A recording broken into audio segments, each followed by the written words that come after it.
Hey, you better be, motherfucker. I am. Yeah, Ian, I haven't actually opened my roll 20 or anything. You son of a slut! I swear to God, I will gut you. Both of you are fucking dead as disco. You hear me? You're fucking dead. Oh, no. How dare Anyway, you? We're 3 minutes after session. You haven't even opened roll 20. Jesus. You know I love it when you threaten me.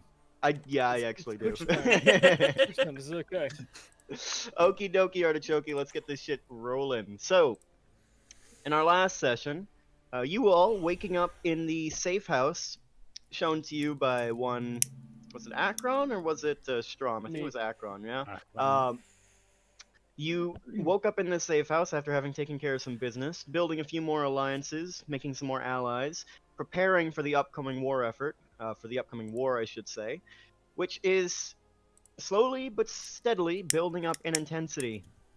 You know the enemy is recruiting, and so should you, and so you continued that same vein. You ventured north, upward into the Savalier Wood, where you met with an old friend, to one of you, anyway, the only one in the party currently who actually was alive to meet and interact with Tarn, Morish, who, if as he recalls, and none of you, aided you for a long stretch through the Savalier Wood, helping you in the battle against Adrian Lux, the man who kickstarted this whole adventure by leaving you for betraying you and leaving you all for dead and stealing your shit. But anyway, Tarn had managed to get in touch with his old tribe. He slew his father, who ran the tribe, and usurped leadership, and now has come to the run, sensing a great battle on the wind, and has agreed to support your cause, lending his 40-some-odd orcs to your battle. Soon to come. Then you made your way back to the mansion to engage in a meeting that you had previously planned between a few local leaders, the main player of which was a woman named Sylvia Trebane, a mage, obviously associated with the Trebane family, who had sort of gone rogue, splitting off from the family after it was attacked and scattered. You did not secure her alliance, as she made several untenable demands, most of which centered on an arcane book, Lord Darko Trebane's spellbook, which is under your protection, Morish. Not wanting to give it to her, you found yourselves at an impasse. You did, however, secure the alliance with a group of local thugs, mercenaries, and killers known as the Fiends. Their leader, a brutish, powerfully built woman named Rita. And here you stand in the meeting room, Morris sitting at the head of the table, Akron and Strom just a little distance behind. Rita stands in the corner with her men, and Sylvia Trebane is just about to leave the room.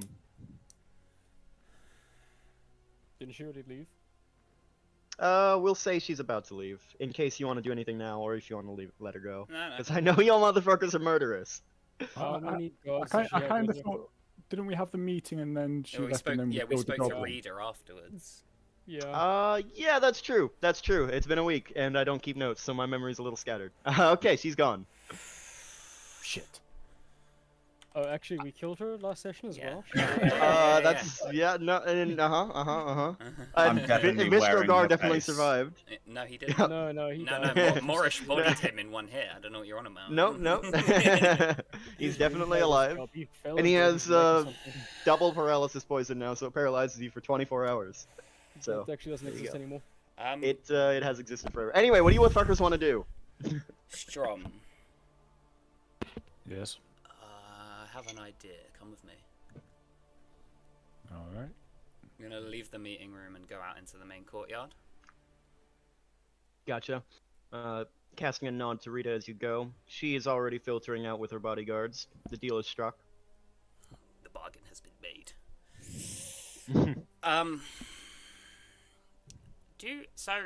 Yeah, I'm gonna go into the courtyard, grab the broom in my left hand, put my hand on Strom's shoulder, and I'm gonna cast invisibility on both of us. Okie dokie. And then I'm gonna get on the broom with him. What's the weight limit on the broom? I know it just reduces your speed. Was it 500? 400. It's 400 pounds. Is it 400? Wow, I Yeah. thought it was 200. No. Nice. And, easy enough. Gonna just fly over the run and see what I can see. Okay, make a perception check for me, both of you. Copy. It's a 21. 21. Nice. Not quite as good. 16. It's still not bad. Going over the run as you do, taking a bird's eye view, lifting high up into the air, the first thing you notice is, well, the giant eagles are still circling.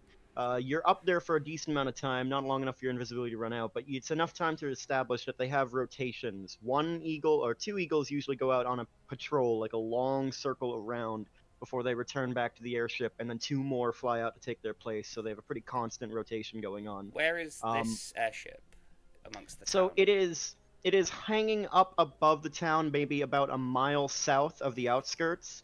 So it's just hovering there, and it seems to be self-propelled. But that and the eagles aside, you do spot. Let's see. The meeting was. It wasn't too long. It was only a bit of discussion, and then you guys headed out after that. Looking out over the land, you do see what looks like Sylvia. You recognize her figure even from this distance. Walking quite some distance through North Clover, making her way a long way that you can see toward the direction of the Jagantoth Manor. She is flanked by two well-armored spell knights, and another mage behind. You also see, looking out and doing what I assume to be a decently wide sweep over the area. Yeah. As much of it as I can get in like 50 minutes, and then use the last 10 to sort of make sure we safely get back to the the manor. Yeah, and that would give you. Well, Shady Creek Run's not a massive town. It's only about 20,000 people, about between 4 districts, so you can cover most, if not all, of the area just doing a quick look. There's quite a lot of troop activity just in general, and troops is a difficult word to use with gangers like these, but they're out and about, and you see what looks like a rallying point. You see a lot of mercenaries gathering at this one particular square in Central Clover, not the Central Market, but another area similar to it. They're just gathering up, looking up with a 21 perception. You stop for a moment, hovering in place. You and Strom both. You have to point. Well, you don't have to point it out to Strom, but you do point out. Shit. Isn't that one of the shepherds? The Iron Shepherds? Not Lorenzo himself, but one of his lieutenants. They're doing something. And looking over a little bit more, you see that there is some sort of like a manhole cover and sewer entrance area that has been opened up, and men are filtering in down there, coming in and out. Some of them carrying things that look like construction materials. It's a little hard to tell from this distance. They're doing something over there. Okay. Shrug your shoulders, move on. How far off is the airship, roughly? Miles south of town. Yeah, miles south of town. Okay. You could get there flying. You could get there in about 30 minutes from the manor. Okay. Yeah, I'll fly back to the manor. Okay, easy enough. Touching down, and it's around the same time that you land, just inside the courtyard that the visibility wears off. A few people jump, seeing you appear suddenly. You're in the middle of a war zone. Things that people are a little jumpy, but no issues. Okay, I'm gonna link up. Well, drop invisibility. Done and done. Have an idea, Strom. What would that idea be? I will tell you when we get there. I'm gonna go to the rest of the party. In this time, Zale, Akron, and... Well, Coach is not here. I guess he's not coming. Zale and Akron, what were you doing? I had an Probably, idea. I probably, after the conclusion of the No, meeting. after you. Oh, sorry. No, I completely zoned out for a second there. No, I'm just chilling at the meeting table. I'm having snacks while I wait for Morris to come back.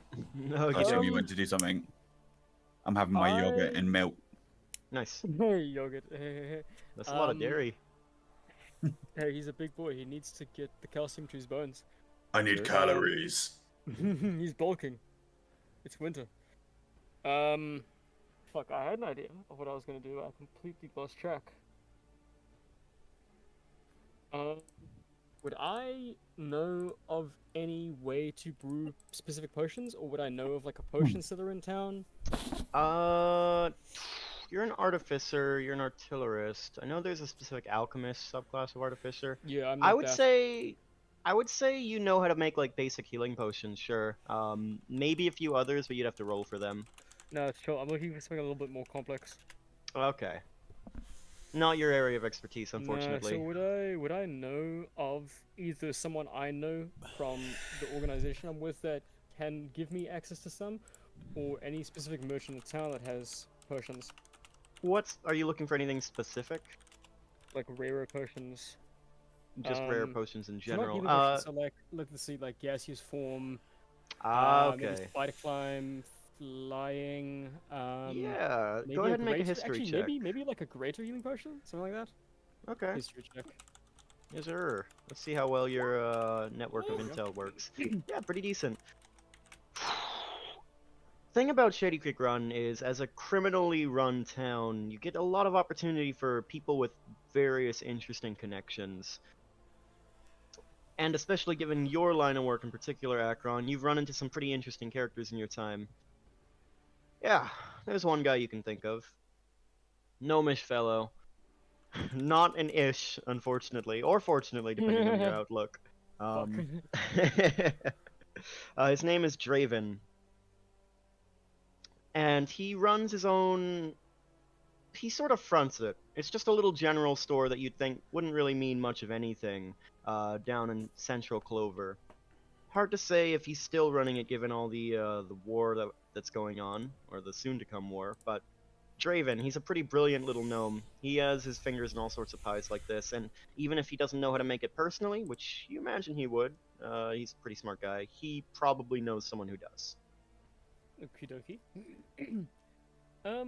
Would there be no one in the? Probably not. I'm just gonna say, would there be no one in the Trebanes that could make like really complex, potentially rare potions? Probably. Probably, yeah. You don't know as much about the Trebanes themselves, but you could ask around.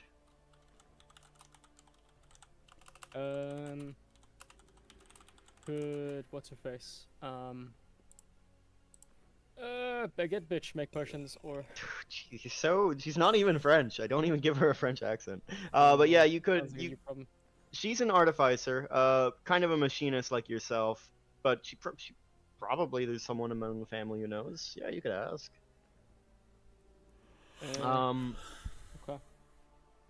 Last we spoke, if you are looking to seek out Antoinette, she is currently holed up in her mech suit right now and kind of refuses to come out. Didn't Zale give her the Riz? They talked for like 2 I seconds. did give her the Riz. He gave her a note that said Riz on it or something. Yep. Unfortunately, Riz is not enough to overcome personal trauma. The note just said, "Wear the red dress next time." She did die. I mean, you know. Like... Okay. No, we'll stick with this potion guy in Clover. You said. Mm-hmm. Yeah. Central Clover.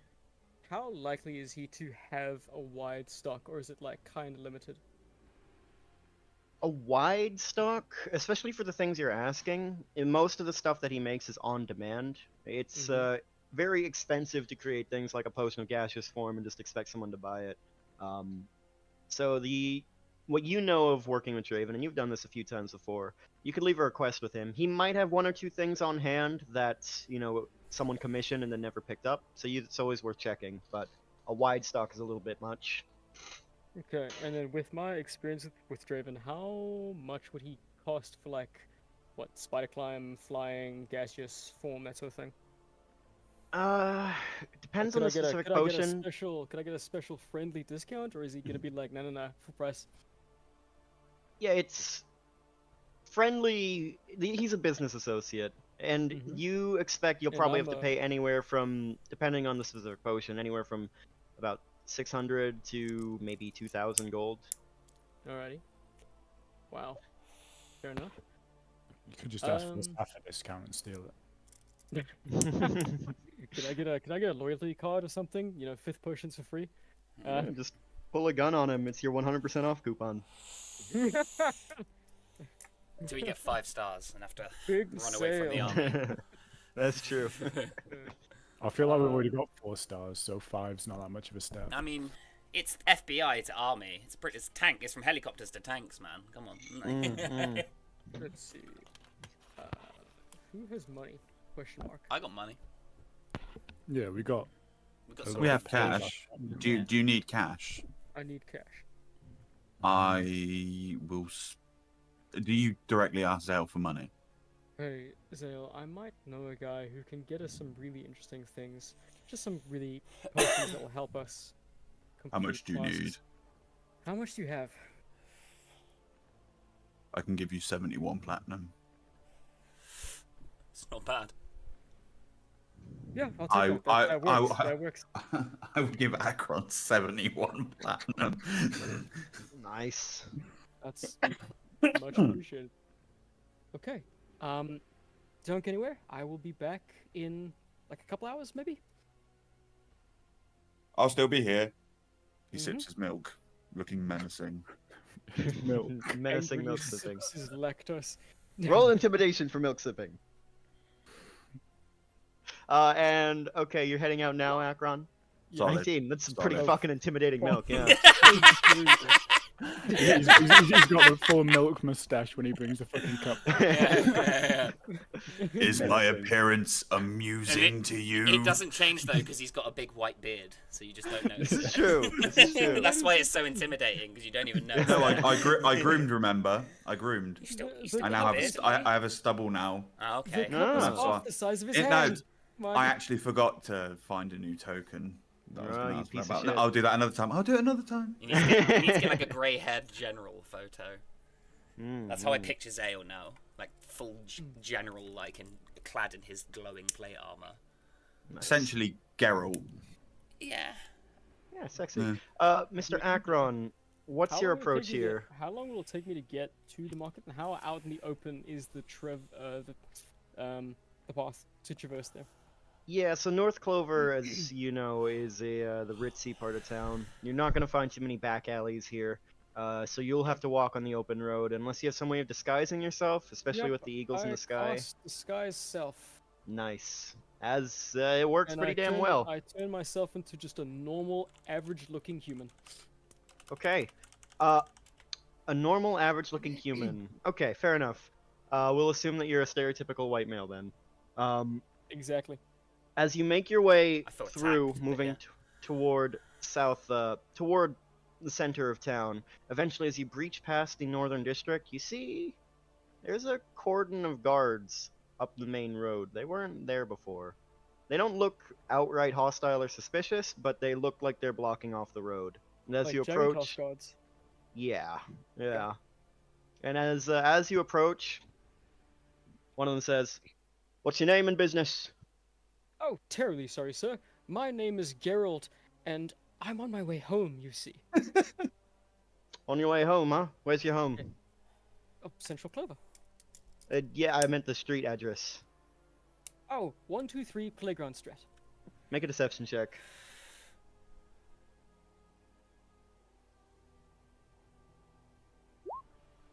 $11. You get the sense that this is more of a, they're looking to see if they can catch you off guard. They're looking to see if they can shake you up, get you off kilter. And Akron, despite you're a pretty steady guy, you've seen a lot, you've done a lot, but something gives, some sort of sign. The guard narrows his eyes. That's so, huh? Hey, who you working for anyway? What do you do, man? I'm more of a freelancer. I'm like an artist of sorts. Oh yeah? Yeah. What do you do? He Do you just hol- do you harass citizens like this normally, or Yeah, it's kind of my job. It's what they pay me to do, so I do it. sounds I'm a like pretty guard. sweet job? Not gonna lie. Yeah, maybe you should sign up. Jaggies, they're Bro, hiring. I'm not the strong type. I'm more of a thinker. That's so. That's so. Well, why don't you go on through? What'd you say your name was again? My name is Geralt. Geralt. All right, sure. We'll go on through, Geralt. What is your name? Mitch. Mitch. Yeah. That's not a very common name. I don't really care to make small talk right now, asshole. Just get out of here. Will do, Mitch. I'm gonna And as you through. as you walk past, you feel eyes on you. I need you to make a wisdom saving throw.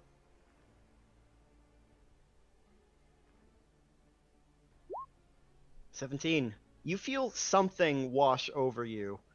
It's a pulse of some kind of magic, and it wraps around you, particularly targeting the spell that you've put up. But then it doesn't take hold, and the pulse ends. And immediately after that pulse ends, you look back, and the guards, while still looking at you, have turned their attention back to the road. Can I identify what that kind of spell was? Make an Arcana check. Yeah, it's a specific kind of magic designed to strip away illusions. Ah. Well, good thing we passed that, didn't it? Isn't it? Okay, I'll continue on to the guy. Easy enough. It takes you about well, actually, because you're walking straight, because you're not trying to hide or anything, it's maybe 35 minutes before you find yourself outside this pretty small general store, 1 story tall. It's actually got 2 buildings that have sort of overgrown over the top of it to make use of that real estate. And this little dingy wooden structure with 2 windows that have been curtained over. It looks completely closed. There's no light shining from within, but you know this is just how Draven runs his store. Inconspicuity. Knock on the door. There's a specific pattern you have to use to knock on the door, but you would know this. So 5 knocks, quick succession, a pause, about 3 seconds long, then 2 more after that. And then you hear a voice, sure, coming up. And then the door opens up, and you are greeted by this small gnomish man with the sort of sandy blonde hair. It's kind of long, a little unkempt, and a beard that looks long on the sides and then jaggedly short on the front, like it caught fire, and he had to cut off a lot of it. Hello! Oh, it's Akron! Welcome back! Yes, I'm here to do more business with you. Oh, wonderful! I love money! He leads you Come on. inside, closes the door behind. Alright, you know what I'm about, and I know what you're about, so tell me what you want. Well, Draven, we're up against some. What's that? Sorry. Sorry, I just coughed and said, excuse me. Sorry. How dare you? Fuck you. Never do that again. Okay. Anyway, Draven, as you know, I'm all for supporting local business owners. But more specifically, I need very specific potions from you. I'm going to need a potion of gaseous form, potentially, and maybe a couple potions of flying. A couple? This is a lot you're asking, friend. Come on, you're Well- a smart individual. I'm sure you have something.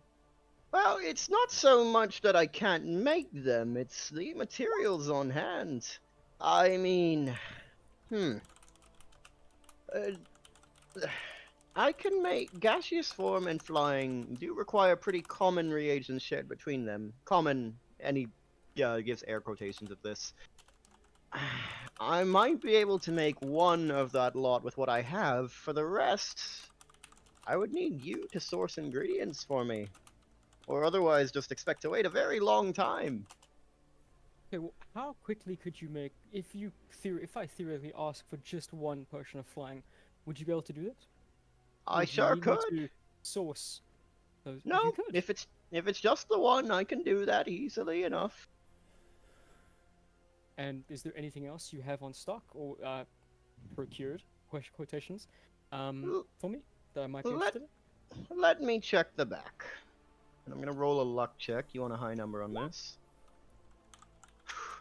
He comes back and he empties out his pockets dramatically, showing nothing but pocket lint. I'm sorry, friend. Got nothing of the sort. If it's a potion of flying you want, could get that done in give me 6 hours or so. I do appreciate your business, Akron. You've always been a pretty good customer. I will need about 1,000 gold pieces, however. Money's not a problem. So I've heard. Did you all really rob a warehouse? Our word really does travel quickly. 12. We might have procured some new finances, and we might be very interested in sharing said finances with collaborators. Let's call them. Maybe I should have asked for 2,000. Well, All right. you didn't, so I can do that for you. you have all the coin now, or do you like to make a deposit? I have all the coin on me now. Wonderful, wonderful. All right, Mr. Akron, I'll get started on that right away. And I will hand him, I think, 50 platinum? 50 platinum would be 500 gold. So, 100 platinum. oh, 100 platinum. I bet. Easy enough. Oh, and platinum. High roller, huh? Naturally. And he strokes the sundered remains of his beard contemplatively. Now, is there any way I could incentivize you to speed the process up? Or is this a very... We've got, I've got things I need to do with that potion. There is one thing I can do. With the use of a certain amount of magical residuum, I can enhance the magic that's already there, and it would effectively catalyze the process. I could probably get it done in an hour. But residuum is rather expensive. Do you have another 500 you're willing to pay? Actually, I'm a little bit low of 500. What about I give you a deposit of 300 now, and I give you the extra 200 when I meet you again? You know I'm good for it. I suppose I do. And I know who to call if you're not, so... Sure, sounds good. Perfecto. Alright, I'll see you in an hour, Mr. Akron.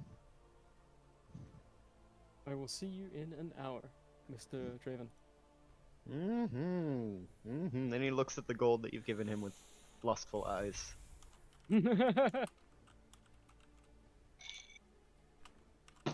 Alright.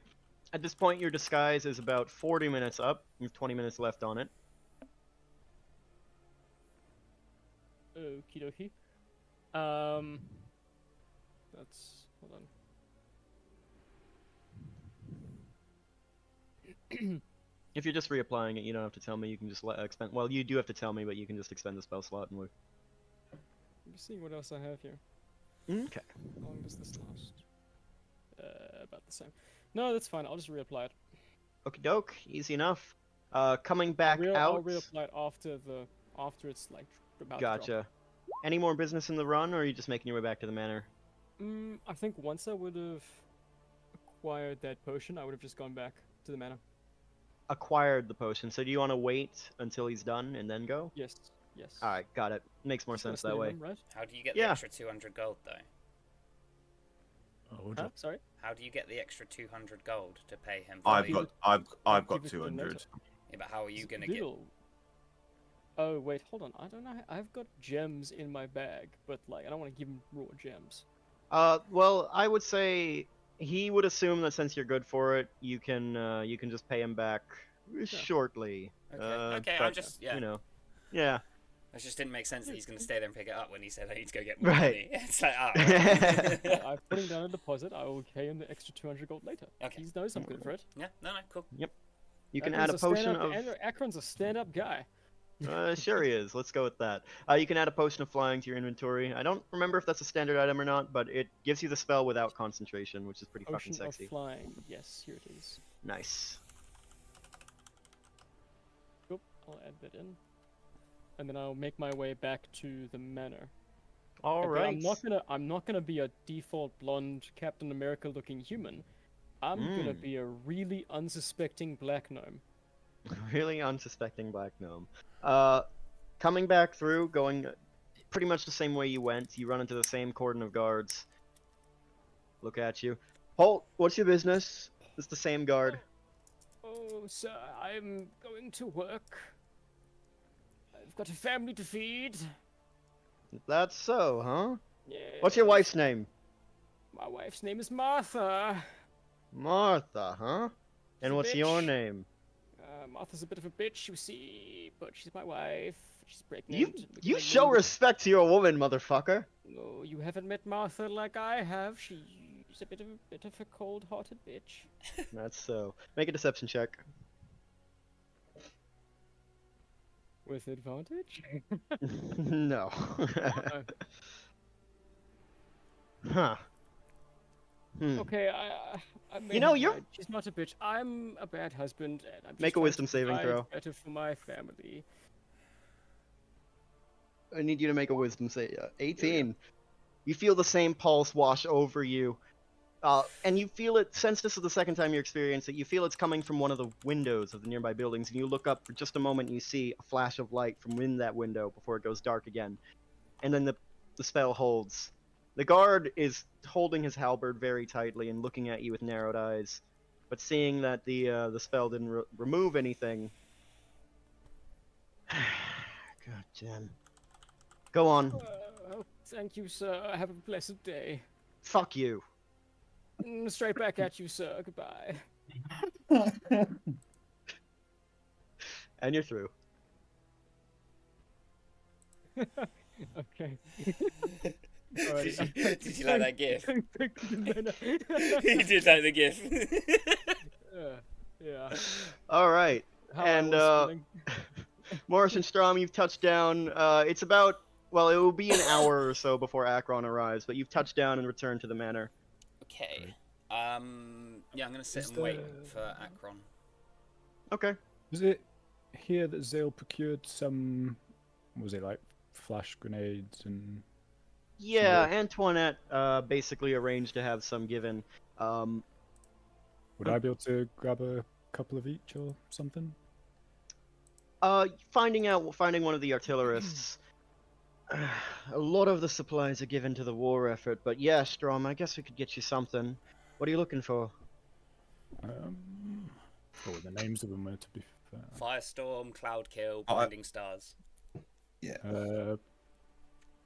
Yeah, 2 Firestorm, 2 Cloudkill, if you could. Good sir. Could give you one of each. That'll do? Yeah, that'll do. Alright. Yeah, sure thing. And we need most of this for the war. But You do You know, I'm realize sure we you'll put it are to the good war use. effort, right? yeah, I guess that's fair. We I are guess that's literally fair. the front line. Yeah, at the moment, yeah. You're doing great, honey. I'm doing everything. Okay, yeah, I mean, yeah, I hear you, I'm just, you know, Oh, I don't one want of to each would be die. fine. One of It each might would be save my life. Alright, and he returns and hands you a glass canister filled with this tightly compressed greenish gas that sort of swirls as you move it. And another one, also a glass canister, but with a bright orange liquid. Bubbling faintly. Almost like carbonation. very good. And you can add those to your inventory if you look them up. Firestorm and Killing Cloud.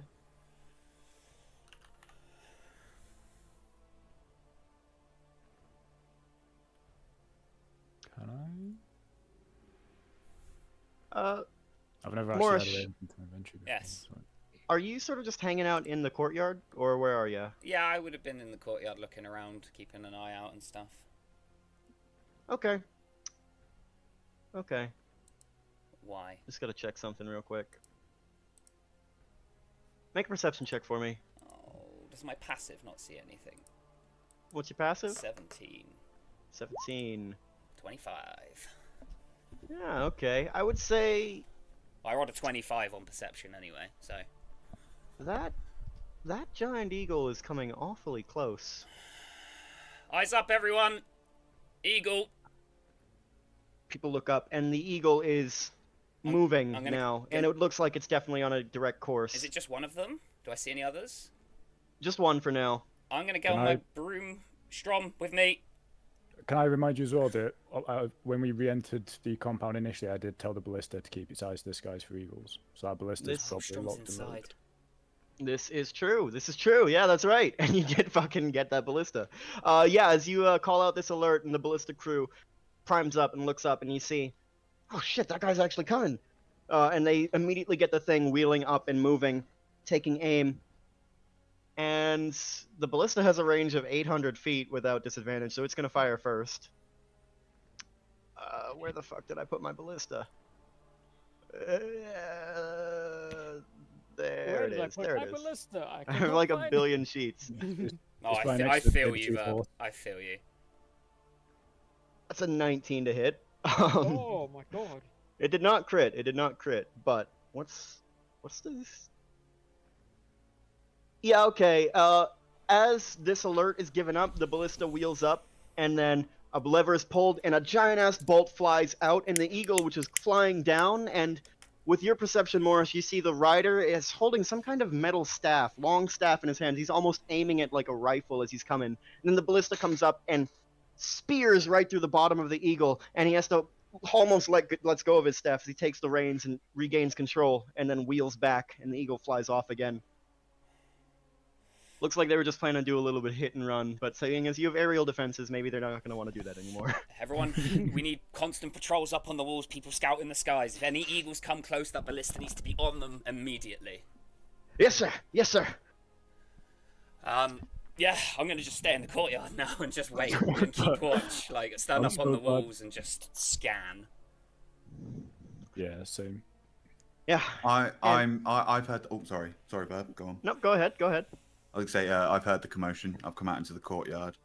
Yeah, and it looks like the people are in a bit of a chaos. Well, not a chaos, just people rushing back and forth, men moving to man patrols.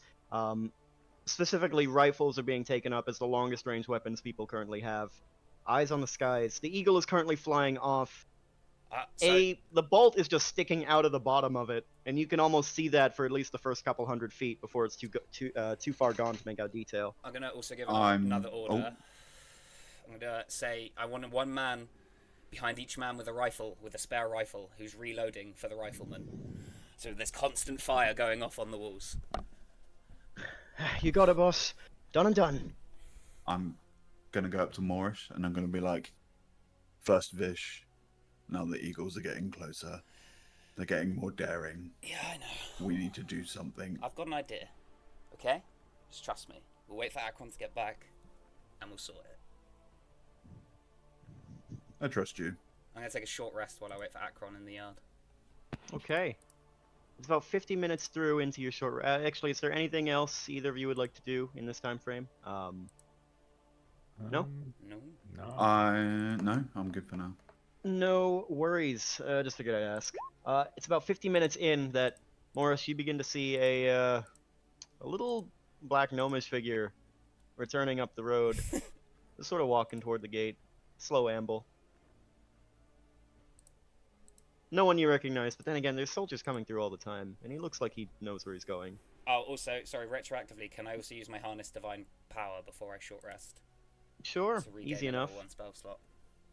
Akron, you come up to the gates, and the two guards, not tense, but they look over at you.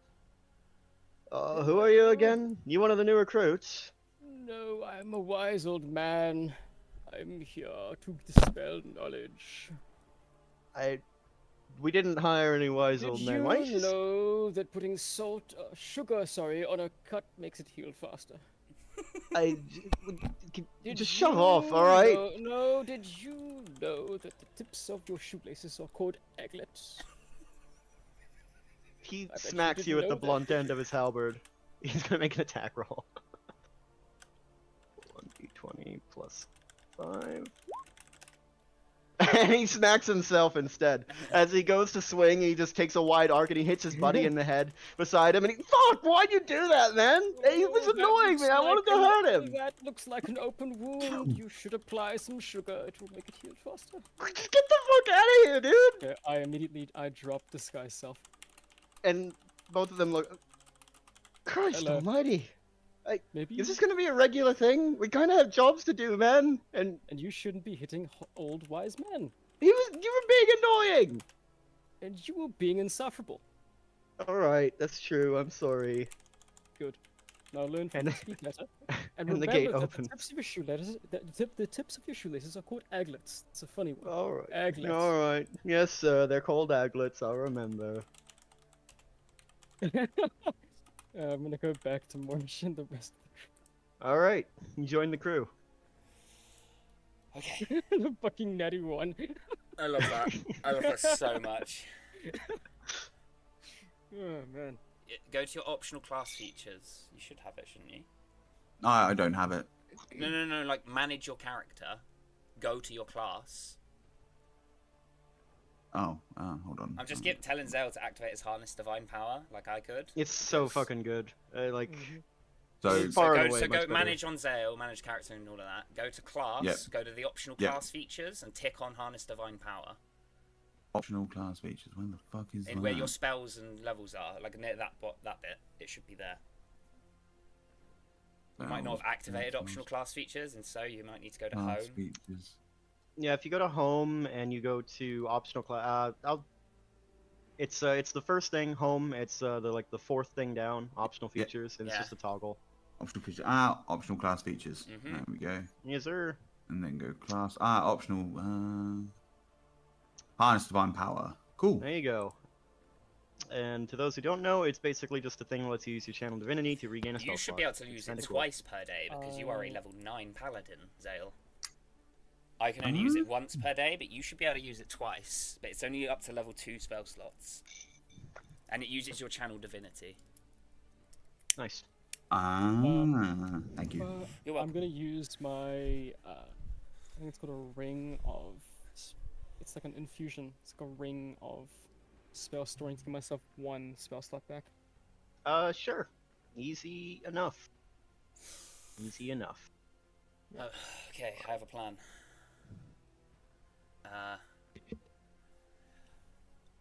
Follow me. We need to go.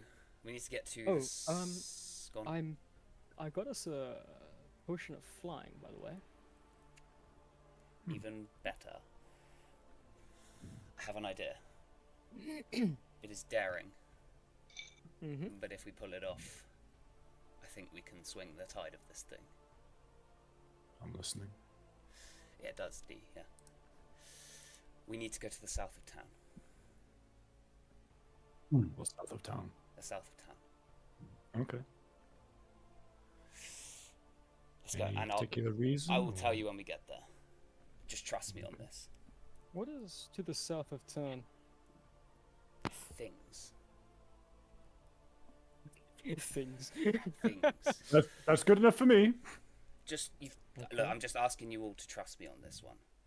Okay, alright, I'll follow. Okay. Make sure to sort of shout out to keep an eye out. Okay. What is your plan as you make your way through? Yeah, actually, Quietly. I walk up to the ballista as we're leaving and just give him a nod of fucking acknowledgement on that fucking shot and pat him on the back a little bit so they feel good about themselves. Yeah, that was pretty sick, huh? Damn. Excellent job. Keep your eyes peeled, boys. Will do, boss. Yeah, make our way through town. Around sort of the edge, if we can, towards South Clover. Around the edge. Okay, so at least I guess I can sort of draw out a rough diagram. So you've got the Savalier Wood up north, which is sort of this whole region. You've got North Clover, which is sort of this area. Central Clover leads down and a bit like that. The Wicker Skids are to the west, which is sort of this farm region. South Clover is down here. Oh, It's by the the way, largest district. can we just miss Ish? Because I don't think Twitch is gonna show up. Yeah, no, he's being stayed behind at this place. So, and then if I do this, sort of like a roughish map, I suppose. So you could go like a long arc around, which I think is what you're planning to do. How long would It that would take? require you to, well, to cut through the Savalier Wood for a little bit, but not too long. A lot of outskirts and stuff. Yeah, okay, easy enough. It would add, all told, it would be like 2.5 hours of walking, Fine. but easy enough. Yeah. Okay. Making your way through. You, especially from the distance that you're walking, you do notice a lot of patrols through, and there are lots of stretches where you don't have cover. Keeping your eyes on the sky as the Eagles are maintaining pretty constant patrols. Just walking through anyway? How long would it take to fly there? To fly? It's definitely a lot faster than walking. I'd say it'd cut your time in half, like an hour. Okay. Didn't you say it would take half an hour from the manor? Half an hour from the manor to... The south to of what? Wasn't it to Dravens? My bad.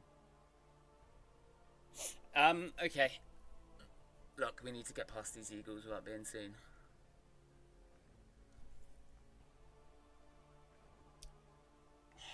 Is there anything anyone can do? Well, nothing I can do myself. I mean, I'm pretty stealthy, but...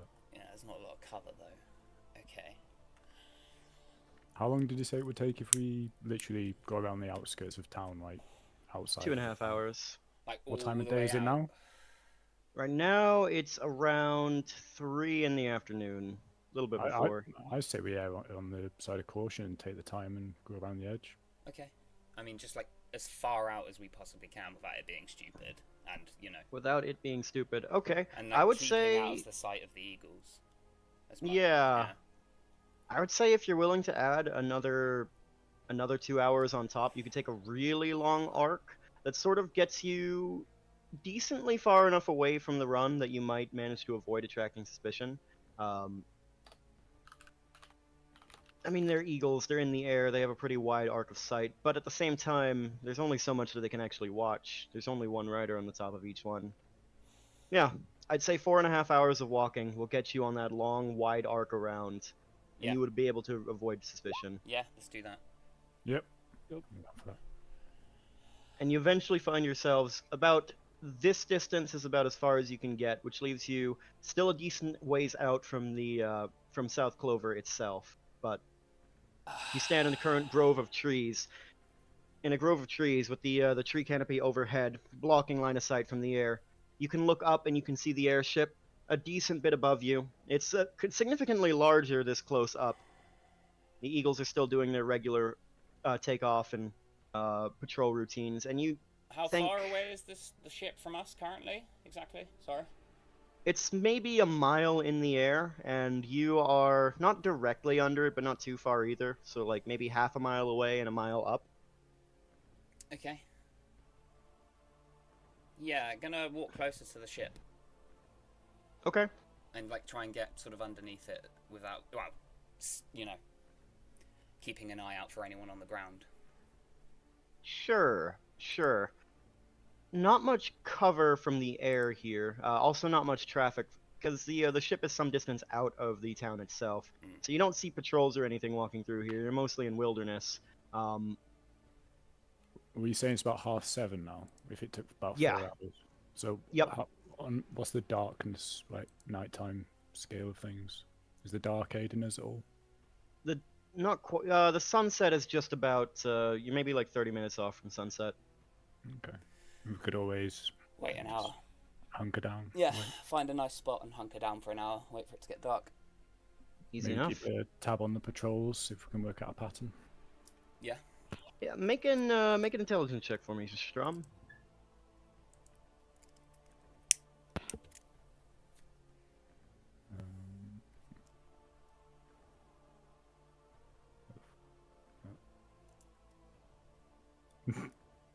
Oof. 20. Oh. Wow, goddamn.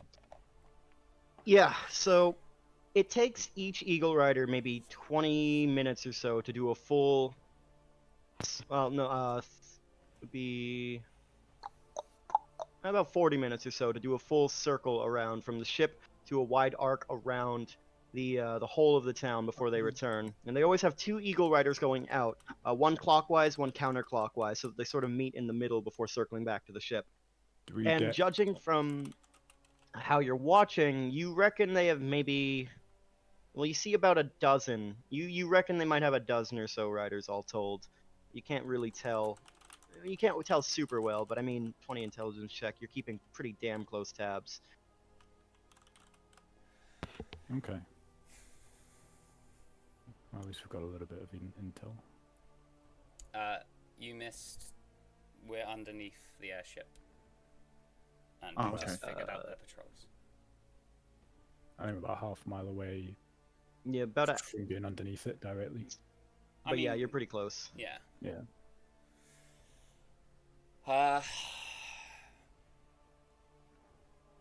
Okay. So, once it gets dark, Shouldn't mention that there is actually a river that flows through Shady Creek Run. I've never mentioned it at all because it's not been relevant, but it sort of separates South Clover from the rest. okay. God damn, that changes everything. Does it? Our plans. They're ruined.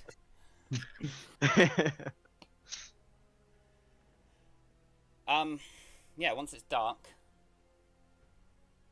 I'm assuming Strom's relayed the patrol pattern.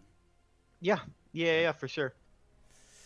Especially with that knowledge of the sort of the gaps that go on, there's actually a decent window of time, maybe a 10 to 15 minute window, where this particular area that you're in is almost like a blind spot. I mean, that's assuming nobody on the ship itself isn't watching, which they might well be. But the eagles, at least, cannot see you. Because they're on the opposite side of town. Okay. About 20 minutes in. 15 minutes in to their patrol. Mm-hmm. I'm going to get up and say, right.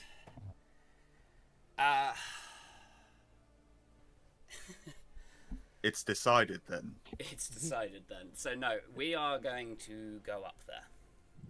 Commence Operation Teardrop. That's it. Operation Teardrop it is. That wasn't me clapping.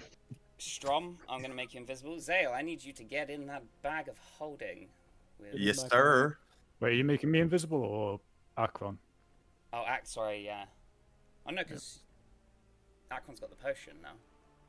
I also have the spell. And he has the Oh, okay. and he has... You have invisibility, don't you, Akron? Yes, I do. Alrighty then. Same as before, me and Strom on the broom. Okay. Okay. Zale is gonna get into my bag. I'm gonna cast invisibility on myself and then drink the fly potion. Okay. All right.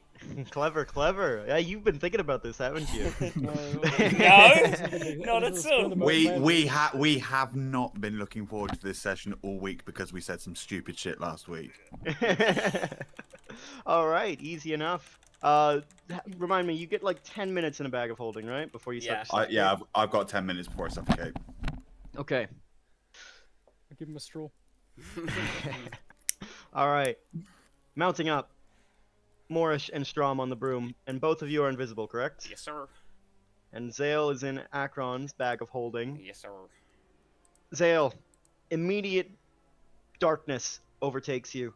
The space is quite wide, but you also begin to see, as you're floating around in this sort of pocket dimension, without light, sort of waving your hands through, you find your hands brushing against all sorts of random knickknacks. A few pieces of ammunition and weapons that didn't get entirely removed. You have to brush away a sword that clangs against your armor. There is air in this space, but it is limited. It's only what sort of residually manages to get into the space, and you can feel it's very thin, but you can also hold your breath, so you're not too bad for now. Yeah, Akron's porn stash. Morris and Strom lifting up into the air on a slow, quick, silent glide toward the ship. The two eagles are away. What's your element of approach? From the bottom, from the top? I'm gonna fly overhead and get a look at what's on deck. Okay. Let me get you over to a new map. Okay.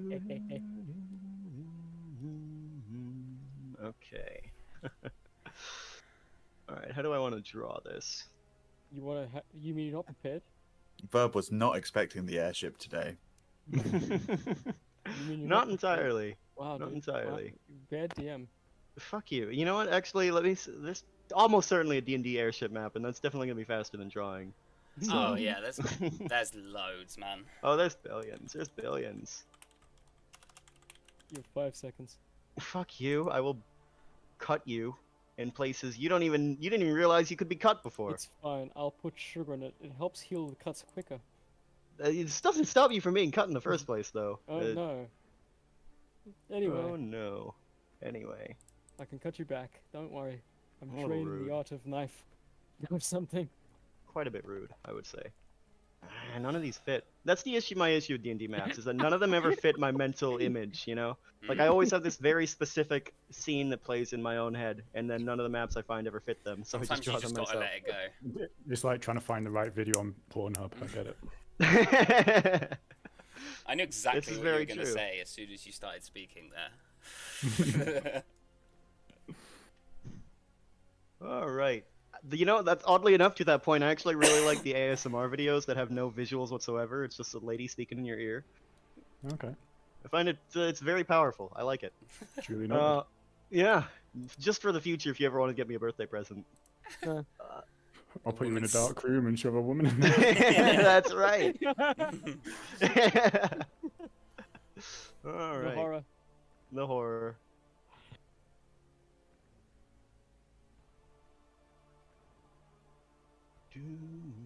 Okay, and then there's like a masty thing. A couple of those. I didn't make it. Ah. Sorry, symmetry is very important to me. And don't forget the 10 eagles that are currently on deck either. Don't forget the 10 eagles. That's correct. Never forgotten. Okay. All right.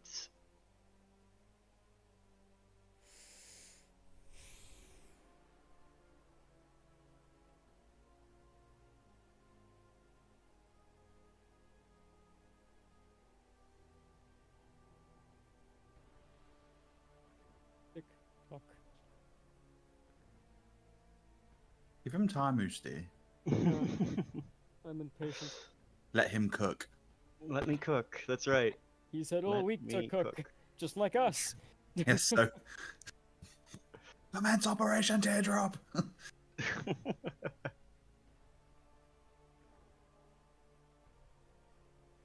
Okay. Operation Teardrop, huh? Ow. We're going to verb the verb.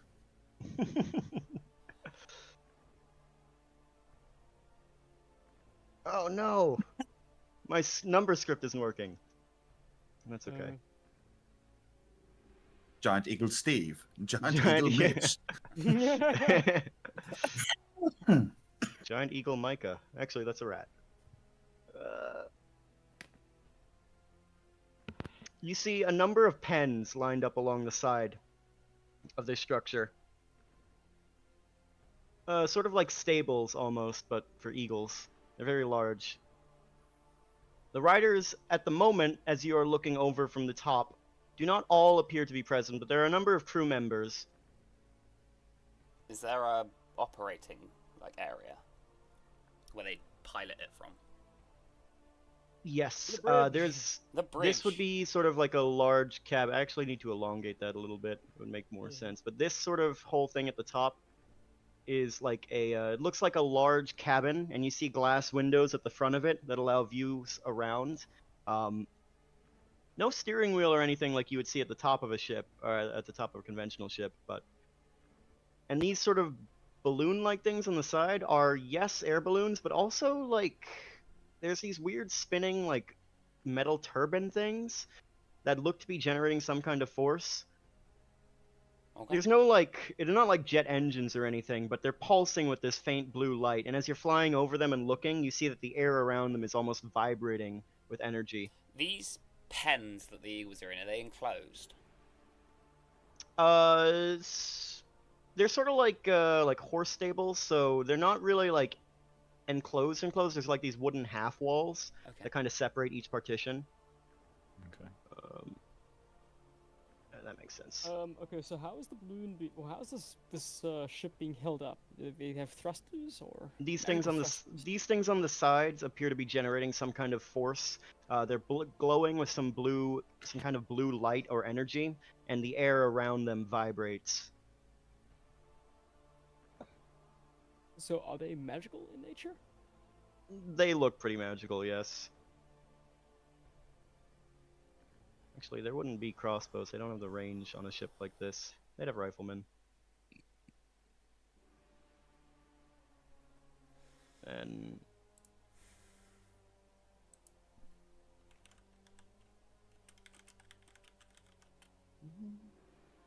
this area back here is a little bit raised up.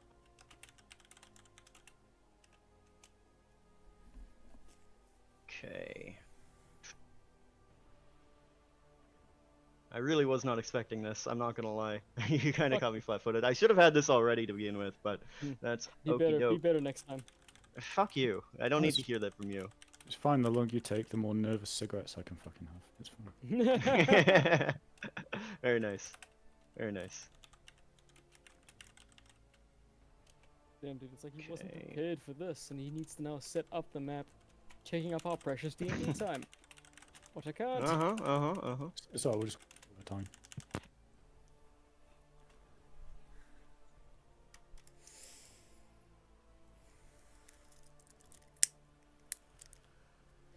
You see was that like a halfling? He's riding on the shoulder of this giant ogre. In a sort of like specialized little basket. This is Currently, my they're just looking out over the side. Can we have Ish back just so we can meat shield him for this fucking run? You can't do that to Kutch's character. He worked hard on that ish. And this It is is- what you see on the top deck of the ship right now. Okay, how many decks are on the ship? Looking through, there's the top deck. There's another one. There's another one after that, and then it sort of lowers out into a keel at the bottom, which may or may not be a deck in and of itself. Okay, so like 3, 4. Yeah. Is there? Do I Cool. see any behind the glass? Here, like, well, yeah, actually, there'd be portholes and stuff. Make a perception check for me.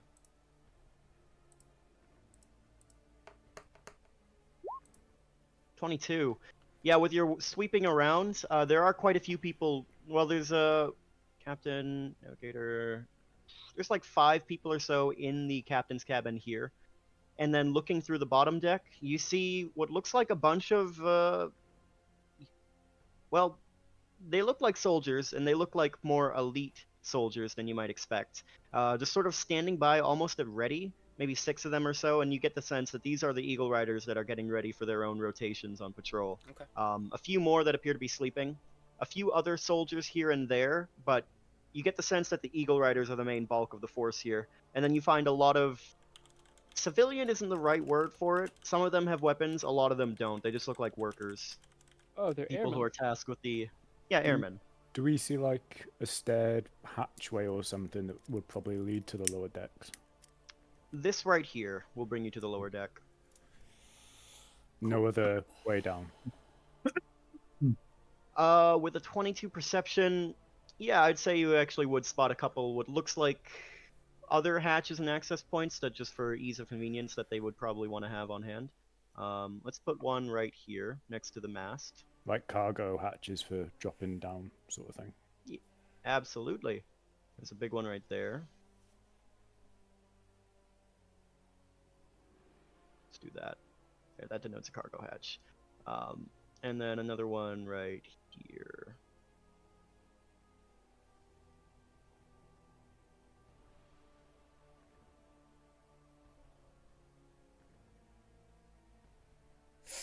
Okay. Looks to be all business as usual right now. No one looks to be on particularly high alert. Do we see any sort of alarm system, like maybe a ship's bell or anything like that? Why don't you make a perception check for me, Strom? Okay.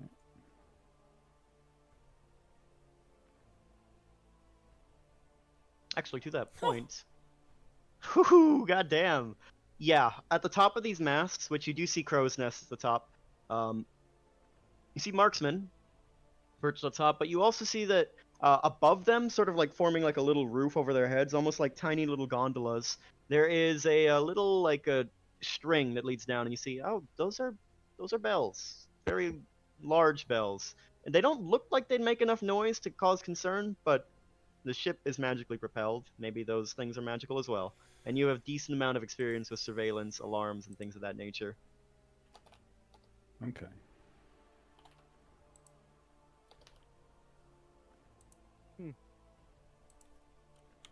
How high up from the deck do you think those are? The Section crow's of them? nests? Yeah. Yeah, they shoot up about 60 feet up off the ground, Okay. so they're very tall. Okay. I'm going.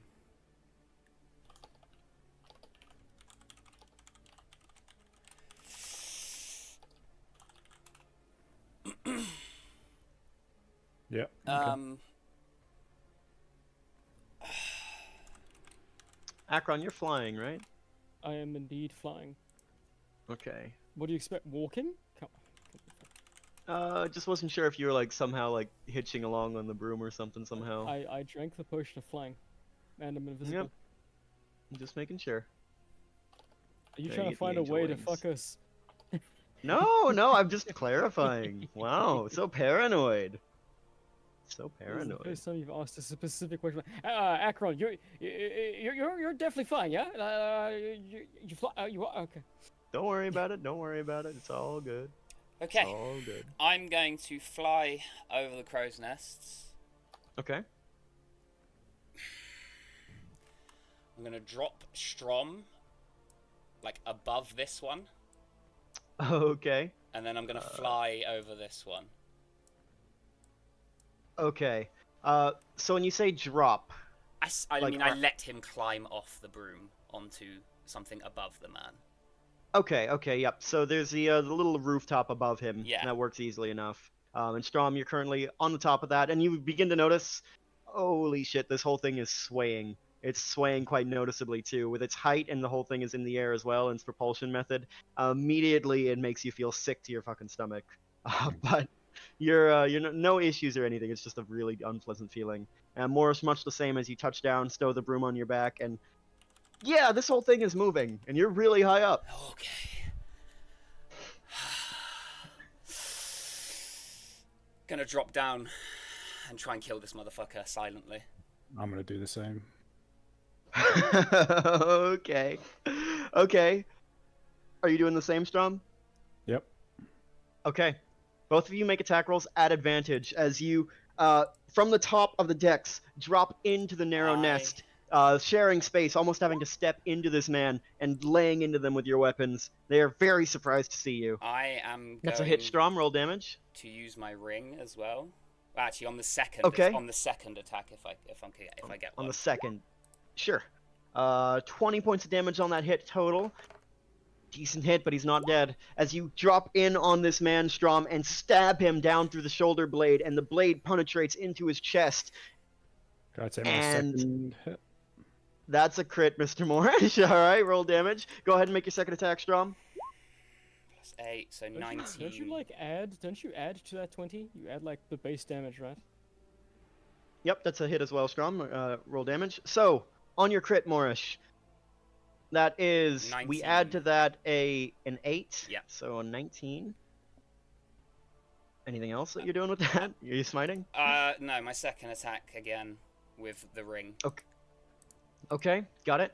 That's another 9 points of damage. Strom, as you stab this man twice in quick succession, not yet dead, as you stab him down and he drops, stumbling against the back of the crow's nest, and his blood sprays out, and his eyes go wide. That second shot, 17 hits. Roll damage for that as well. Okay.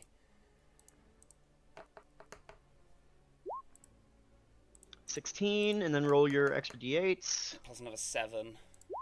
Your crit didn't And kill I'm him. gonna smite didn't him kill at him. level 1 as well. Okay, alright.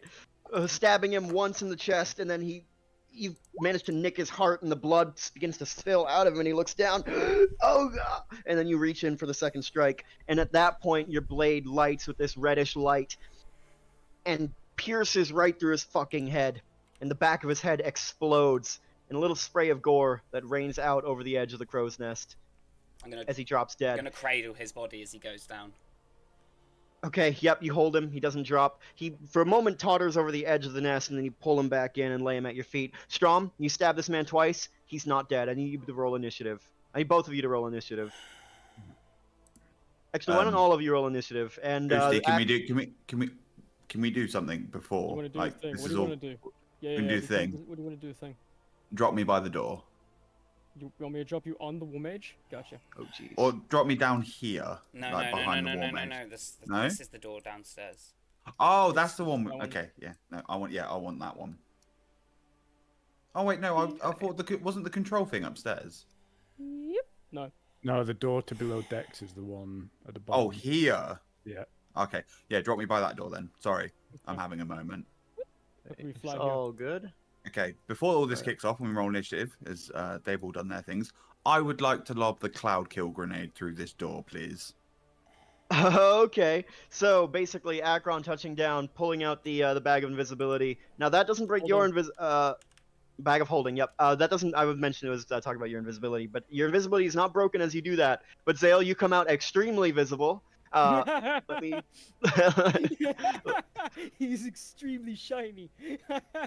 Indeed, and you notice that the moon is shining down. It's not quite a full moon, but it's also a cloudless sky, and your armor is glowing. Where? Oh, there you are. All right, and you're Sorry. you're immediately throwing that grenade in there, yeah? I'm gonna, yeah. So if this is like the stairs, then so yeah, the grenade's going in there, and then I'm just gonna like shut the door. So it's basically like is a awesome. door Roll or how that damage for me. It This is a door. Yep. And so- you see it is as you pop it open, it's a spiral staircase that leads down. 2 seconds. It is 8d4. 8d4, nice.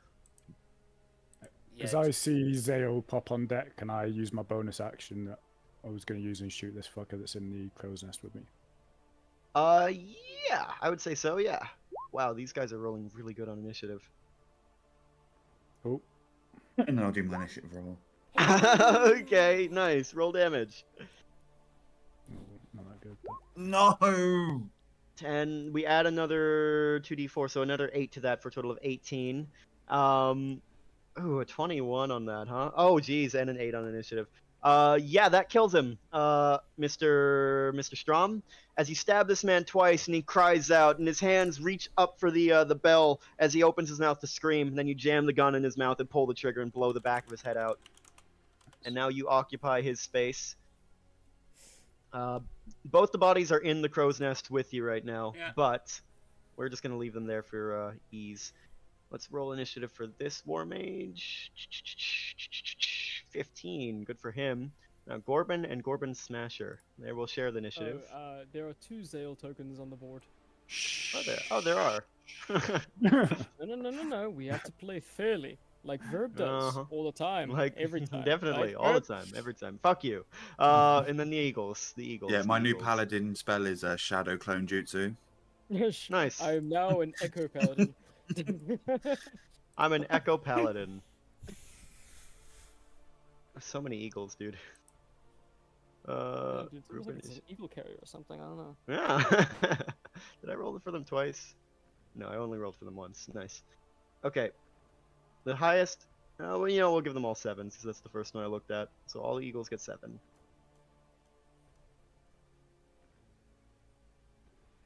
Oh boy.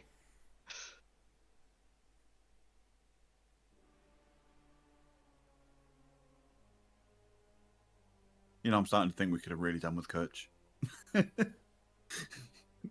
You'll be fine. I wouldn't worry about it much. All right. Finally, we get to start this shit off. Let's roll. Let's change the music. This one says hopeless, so let's do that. Hopeless. No. What about hopeful? You with that one? Top of the initiative, the dead shots. These ones in the crow's nest are dead, so they don't have to worry about them. But immediately as this happens, Strom and Moorish, your invisibility is broken, but for the moment, their eyes are on Zale, who has just popped out of fucking nowhere and thrown a grenade in there, and immediately the detonation of it goes off. And it just sounds like this, especially through the closed door, like this distant sound. And then immediately you notice tendrils of green smoke start to crawl their way up from under the door frame. Not enough to cause any sort of harm, but you know that thing's taken in effect. And they look down. Holy fuck, what the and one of them pulls out his pistol and goes to shoot you. Evening. The fuck! 2 pistol shots at you. 22 and a 19. You said my armor was glowing. Does that have any effect, Verb? Because I know what you're like. It does not in this case. It's just your Okay. natural armor. I'm gonna shield. All right, you raise your gauntlet high, and the bullets spray down, and they immediately ping off this arcane barrier emanating from your gauntlets. Shit! Fuck! This is... What are they... What? They're a little panicked. They were not expecting to run into you up here. Another one is going to... Well, you're very close. He doesn't much like that. Yeah, he's just gonna shoot you twice. I mean, he could do other things, but it doesn't make any sense. His other abilities are like steady aim and stuff. Ooh, a 25. Oh, 25 fucking hits even with shield. Yeah, even with your shield, which makes your AC fucking 24. A little ridiculous, but all good. You raise your shield up against the first one, and the barrier operates, but you're not looking from behind. In the second shot, the guy wheels around, sticking his head over the railing, shoots you in the back, and the bullet slams against your plates and bruises you quite substantially for 10 points. The second one just pings off the plate. Shit! It's them! Wait, no, it's him! Wait! And there's immediate panic that goes up as they see you approach. The crew... The deckhands come up next, the swashbucklers. They look like pirates, because it's a ship, so why not? They run up. Some of them have blunderbusses over their shoulders and cutlasses on their sides. They're going to move up. Let's see. Yeah, he's going to get within blunderbuss range. This one cannot quite get within blunderbuss range. 30 feet. Shit. This one's going to pull out his blunderbuss, as promised, and take a shot at you, Zale. Very well. 24 Misses. to hit. What's your AC? 20, 25 with shield. 25? Shield's 5, Okay. isn't it? Yes, that's true. I'm sorry. The token on my end says your base AC is 19 for some reason. But that's all good. Yes. Yeah, It's good. so- good. The blunderbuss fires out, but because it didn't miss you completely, you still take 10 points of piercing damage as the residual spray of buckshot manages to still catch the side of you, hitting your plate and again bruising the flesh beneath. Oh, I should have taken him. Yeah, there we go. No worries. Let's see, this one here, what is the range on the blunderbuss? Oh, it's actually 30 feet. Yeah, he can shoot again, so he's going to shoot you as well. That's an 18 to hit. Okay, that one misses altogether. The shot's going wide. And I forgot they have multi-attack, so flintlock pistols as well. Why not? They're going to go all out. 2 shots coming your way. Oh, buddy. That's 1 crit there, so another one of those hits for 19. Immediately as you appear on this place and drop this grenade in, you are surrounded and shot from all fucking sides. You got 2 more shots coming as well from the other swashbucklers behind, pulling out pistols. There's a 26 there. That's 16. God damn it. Ooh. Jeez, that's getting close. Yeah, you're getting peppered from all fucking sides here. A wave of lead coming down. And that is the end of their turn for now. Morish, your go. My go. I'm going to cast Hunger of Hadar. There you go. Classic, tried and true. Mm-hmm. Where at? Oh, give me a second. Broadcast others. I believe it was there. No. There. You see? Okay, give me just a moment to get this thing. Yep, I see it. I'm just trying to get my radiuses settled. Drum will be above that, yeah?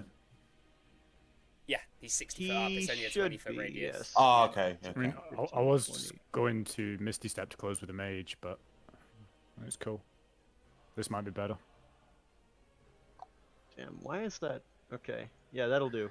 Is that rough? Keep up that circle for a moment while I overlay them. Yeah, oh, that's perfect. Okay, you can drop it now. As a wave of darkness appears and engulfs all of these creatures, milky tendrils of eldritch energy sweeping out through the sides of it. I'm going to hop. And this is below you, Strom. Yep. It's not Go ahead, distance Morish. saving at I'm all. going to, Yeah, no. if you will allow me, Mhm. jump out of the crow's nest, fall for 40 feet, and then hop on the broom.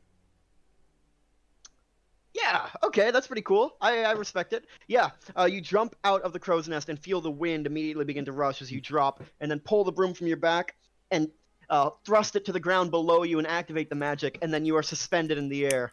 I'm going to Take a seat on it. I'm going to use 20 foot of movement to get up to Zale. Okay. Essentially, or 15 foot, or wherever it is. I'm going to place my hand upon him as I fly past and use 3 charges from my from my ring. From your ring. All right, you got it. Roll those 3d12s. Come on, big money, big money, big money. 15 hit points. 15 Every hit little points. helps. Every little helps. Jeez, a 1 and a 2, huh? Yeah, man. But I rolled a 12 on the other one. It was almost 2 12s and a 1. But Dang. it is what it is. Oh well. And then Is what it is. I'm going to. So that's 5, 10, 15 movement. On the broom, I have 50 now. Yes, that is true. Yeah, and I still have my bonus action.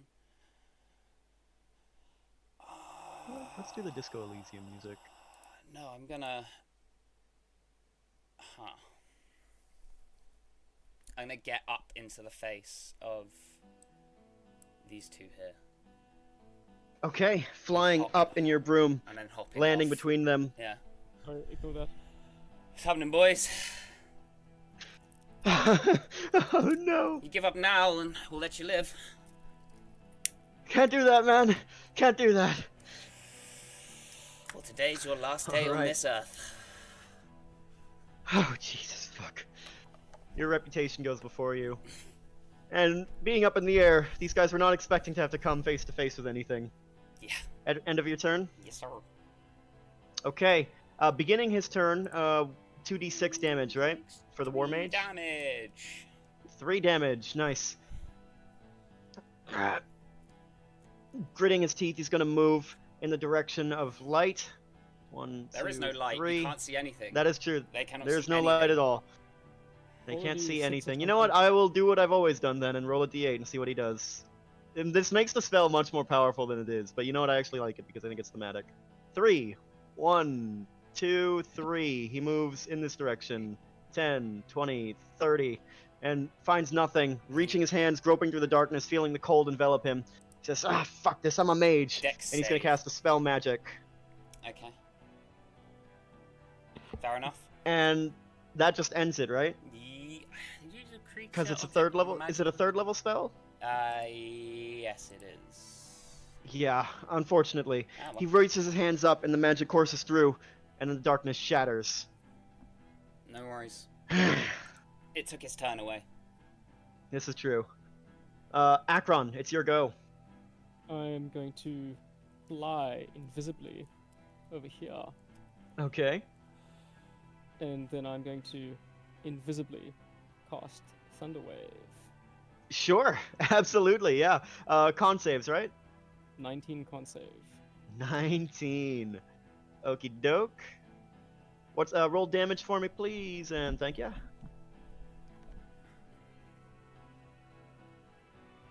Nine damage. Okie doke. You're not great on con. They both fail. And you reach hands out and blast them, and they go fucking flying. Ah! And then they're gone. I told you. Oh god. Then I'm going to magically fly, 10,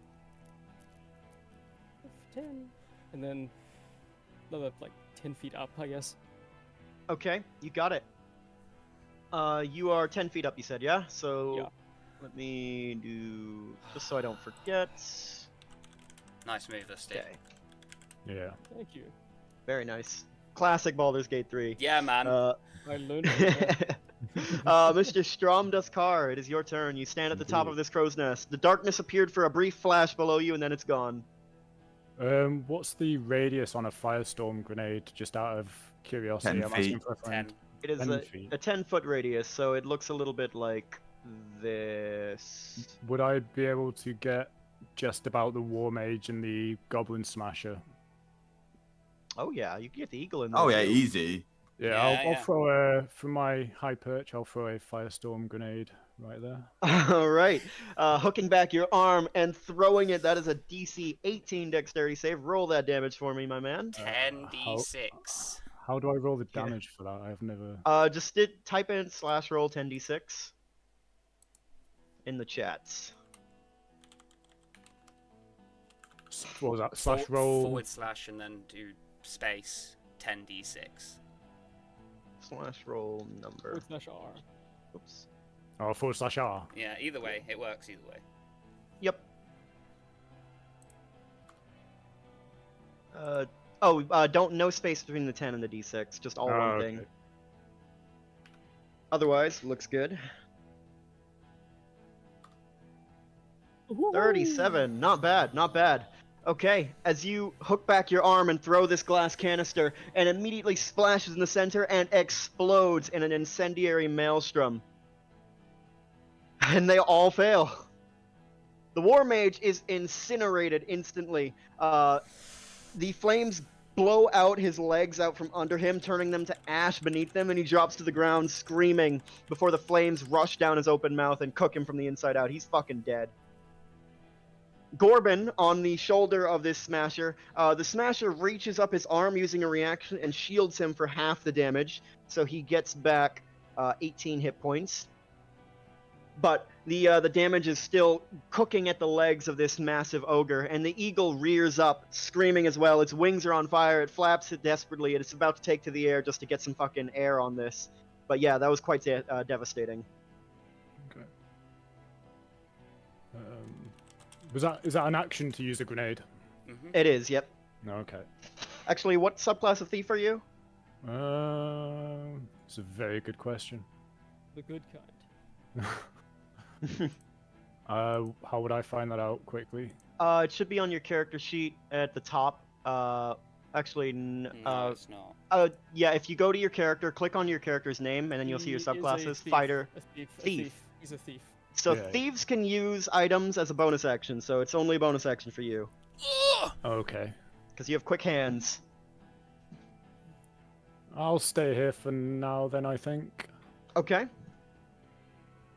Yeah, I think I'll do it. Can Okay. you not use an action to shoot? Yeah, you have an action. You have a full action. It's a bonus to use my pistol though, I think. No, you can use it as a regular action as well. It's just if you Oh. want to use it and make a melee attack. Like as a Yeah, I'll- bonus thing. Otherwise, you can use it as a regular weapon. So you get 2 I'll shots put. with it. What? Really? Yeah. Oh, okay, I'll take 2 shots at Gorbin then. Okay. Immediately as you go to do this, you see that Gorbin Smasher has put his arm up over Gorbin and is protecting him from all attacks. Gorbin Smasher it is. All right, go for it. 21 hits. A big fucking target, a little hard to miss. Oh, 21 hits. 13, nice. And 10, 23 total. 2 shots, blasting into the massive hand of this ogre, peeling away some of the flesh, creating little red craters in the flesh there. And the thing shifts slightly, looks up at you and growls. Yeah. End of your turn? Yep, that's me. Okay, next up are the riflemen. The one that's in your face, Morris, he looks like a pretty green kind of guy. He looks a little bit terrified. The dead shot to your other side is a little less. This one is going to... They don't really have special abilities. They're not melee fighters. Yeah, he's going to just stab you with his dagger. miss. That is a miss. That's a natural one. And then he's going to try to vault over the railing. You get an attack of opportunity as he drops to the ground. Oh, fuck yeah. Oh, I'm rolled with advantage. I'm sorry. We'll take the left number. A 14. That's okay. 14 is a miss, unfortunately. You swing out after him, and he manages to get over the railing and tumbles over the side, managing to land a little bit roughly on his knees, which hurts him a bit, but not enough to do hit point damage. And then because he's below you, he's going to... Well, he's just going to move. So that was 5 to get down. 10, 15, 20, 25... 30. As he's running past, one of the swashbucklers says, "Ah, where are you going?" And he says, "I'm just lining up a shot, man. I'm not running away. Promise." And that's it for that guy. This rifleman is going to bring up his gun and shoot you, Moorish. Which one? Rifleman 3. Yes, Rifleman 3. Ooh, 23 to hit. Wow. Shield. Brings up his gun, takes expert aim, and shoots you right through the shoulder. The shot Oh, rips no, right through your I armor. cast shield. You can do that? Yeah, I've got shield. I guess you can. Fuck. Okay. You raise your hand up, and as the shot's about to come through, you create the barrier, and it pings off to the side with a high ricocheting whine. I give him a wry smile. There's a look of nervousness crossing his face, and then he just throws his rifle on the ground. He knows he's not going to get a chance to reload it. He's going to move 30 feet. Alright, next up is Rifleman 1, who already went. Rifleman 4. That one, you're visible now, Akron, and you're in the air, Mhm. so he's gonna shoot you because you just cast a fucking thunder spell and sent 2 of his guys flying, so. You shoot me, you're next. I'll take that chance, motherfucker! And he shoots you and aims for your neck, and you manage to jerk your neck aside, but the shot still scores through the side, and blood begins to pulse out of you, so you take 22 points of piercing damage. Oh. And you are staggered. You lose 10 feet of movement speed. You cannot take bonus actions or reactions on your turn, and have a -2 penalty to AC, Jesus as that shot knocks you off balance, and you begin to totter in the air before catching yourself. No save for that. Okay. Yeah, it just happens. 5, Oh, 10, alright. 30 feet, and he's moving back as well. Alright, that's the end of their turn. Gorbin and Gorbin Smasher are up next. The giant ogre, having just taken these 2 shots, is going to move up toward the mast, and he is going to bring his massive tree club down on the mast itself. Wait, did I get skipped, by the way? No, you took your turn. You thunder waved. Oh, okay. Yeah, it's just a lot of creatures on the initiative. So that's 26 points of bludgeoning damage to the mast, and you immediately feel it. I need you to make a dexterity saving throw, Strom, as this whole thing is beginning to shake and tremble underneath you. Okay. It's just that I'm above him in the initiative, but never mind. Yeah, I'm also above number 4 in the initiative. You I'm guys right took your below that. turns. Yeah, you guys took your turns. Yeah, you guys took your Okay. turns. Do Okay. you not remember? You thunder waved and Strom you shot and threw a I guess grenade. not. Yeah, that'll do. Alright, so, Okay. so dexterity, was it? Dexterity save, yes sir. Not a high DC on this yet. I'd say. shit. Oh, buddy. Yeah, no. Immediately as that first club swings into the mast, and the whole thing totters, a bit snaps to one side, and you lose your balance and fall. Well, there are no railings on it. This is entirely unsafe.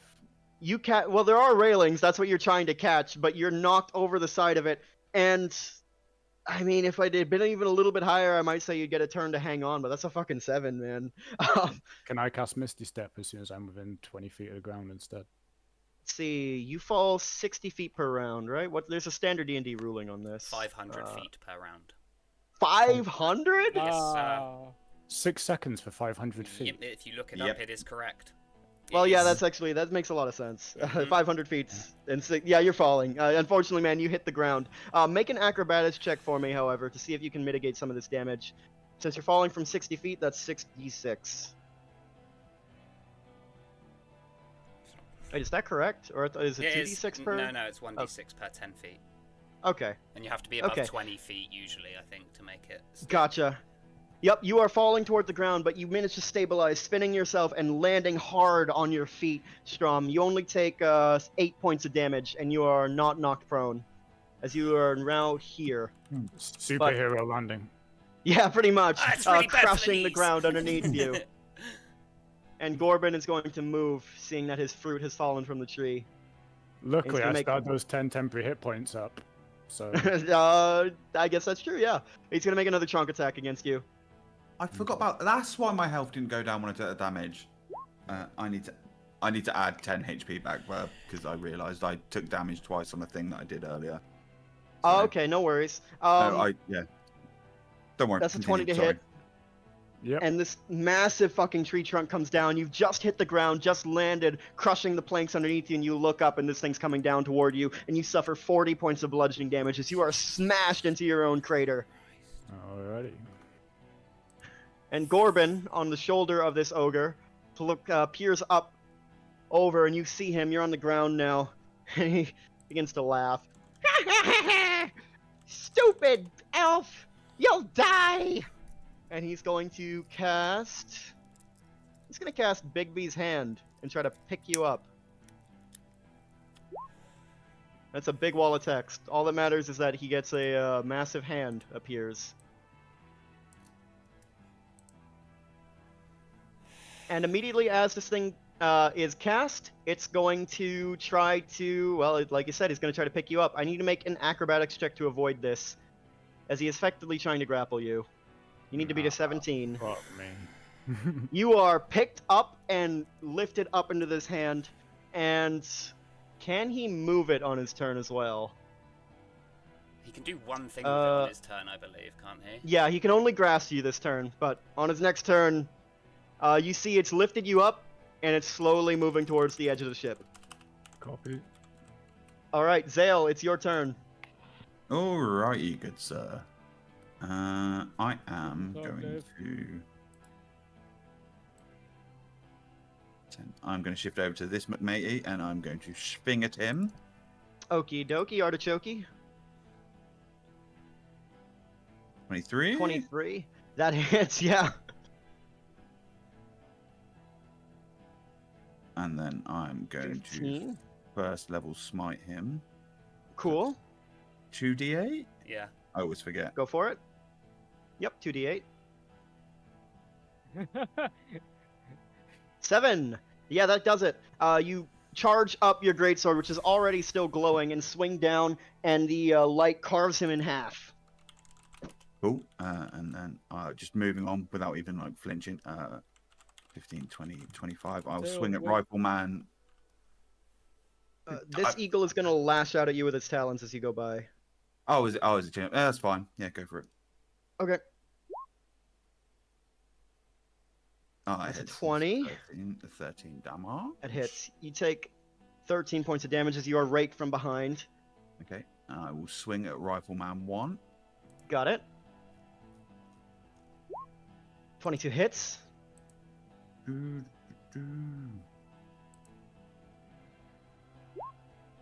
15 points of damage.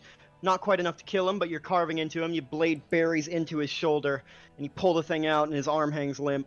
He looks down at the wound in shock. And I will take my bonus attack from killing Matey Boy.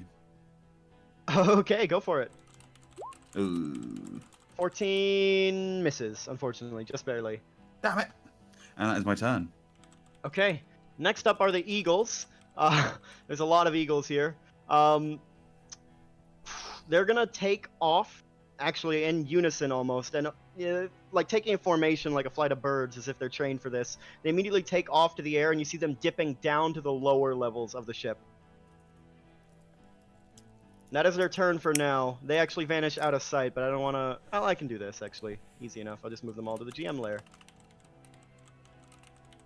And you don't know what's going on with that right now. But there you go. Oh, this one is the same. Okay, and that is it. Back to the top of the round. This door bursts open at the chaos. And out comes... I don't know if any of you would actually recognize on sight, but fuck it. But fuck it. But Oh, fuck shit! Okay. Oh man. Okay. Surrounded by 2 bodyguards on his side. Looking through. This man, a human man with well-made black hair, fine armor of fine leather armor that looks to be magical. It is glowing with these faint lines, fine filigree-like pattern running through. Kill them. Time to put an end to this little game. And the 2 Black Riders move forward, and they're gonna roll initiative now. Let's see, 5 on the second. Whatever the first one got is the one for all of them, so 14. And Ionos himself, 12. Nice. Alright, back to the top of the initiative. This Deadshot here, who's in your face, Morish. You ain't got a chance, man. I'm sorry to say it, but you picked the wrong fucking place. I'll tell you what, I'll let you surrender if you want. We'll see. Alright, sure thing. He's going to take 2 stabs with his rapier against you. Oh boy, that's a crit. And a 25. Yeah, both hit. You take 19 points of damage twice as he slashes out and stabs you twice. Both stabs finding chinks in your armor. Blood wells forth.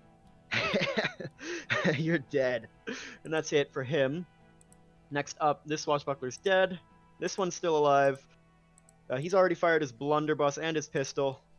He's going to do his swashbuckler thing. He's going to make a daring assault, leaping out over the back of the rifleman to leap over your shoulder, Zale, and he gets to make an acrobatics check, which you can oppose with a dex save. So make a dex save, Zale. You gotta beat a 15. 21! Alright, nice. He is leaping over the air in a dizzying display of acrobatics, drawing his cutlass in mid-jump, and he's swinging down toward your back, but you're tracking his movements and you raise up your arm against the first strike. He does not get advantage. It's a 10, that misses, just bouncing off your bracer. And a 20. Hits. You take 9 points of slashing damage as he slashes twice. The first one hits the plate, the second one finds a gap in between the armor and slices the flesh beneath.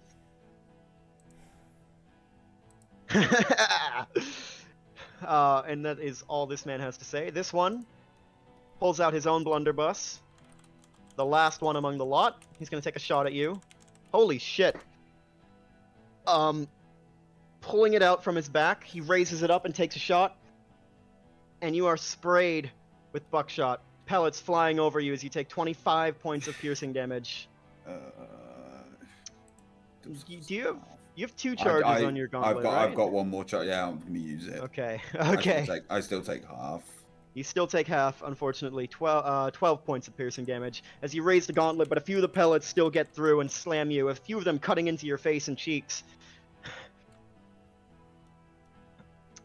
Number 4 is going to move up, stepping over the cargo deck. He's going to make 2 cutlass attacks at you. 10 and 25. For fuck's sake, all these Their 25s. dice. Yeah, their dice are really fucking good, man. I'm not used to it. Off. You take 8 points of slashing damage. Getting cut into from all sides, Zale. And he's going to use his free disengage that he gets. Cut and run. Let's see. Sentinel. What's that thing? I still get to swing at him if he disengages. That's true, as he immediately tries to dart away, and then, enraged at this point by all the attacks coming your way, you swing out and unfortunately miss as he ducks. You cut the hat off his head, and he says, "No, my favorite hat!" And he keeps going. Okay, and that is it for the swashbucklers. Morris, it's your go. Yep. Okay.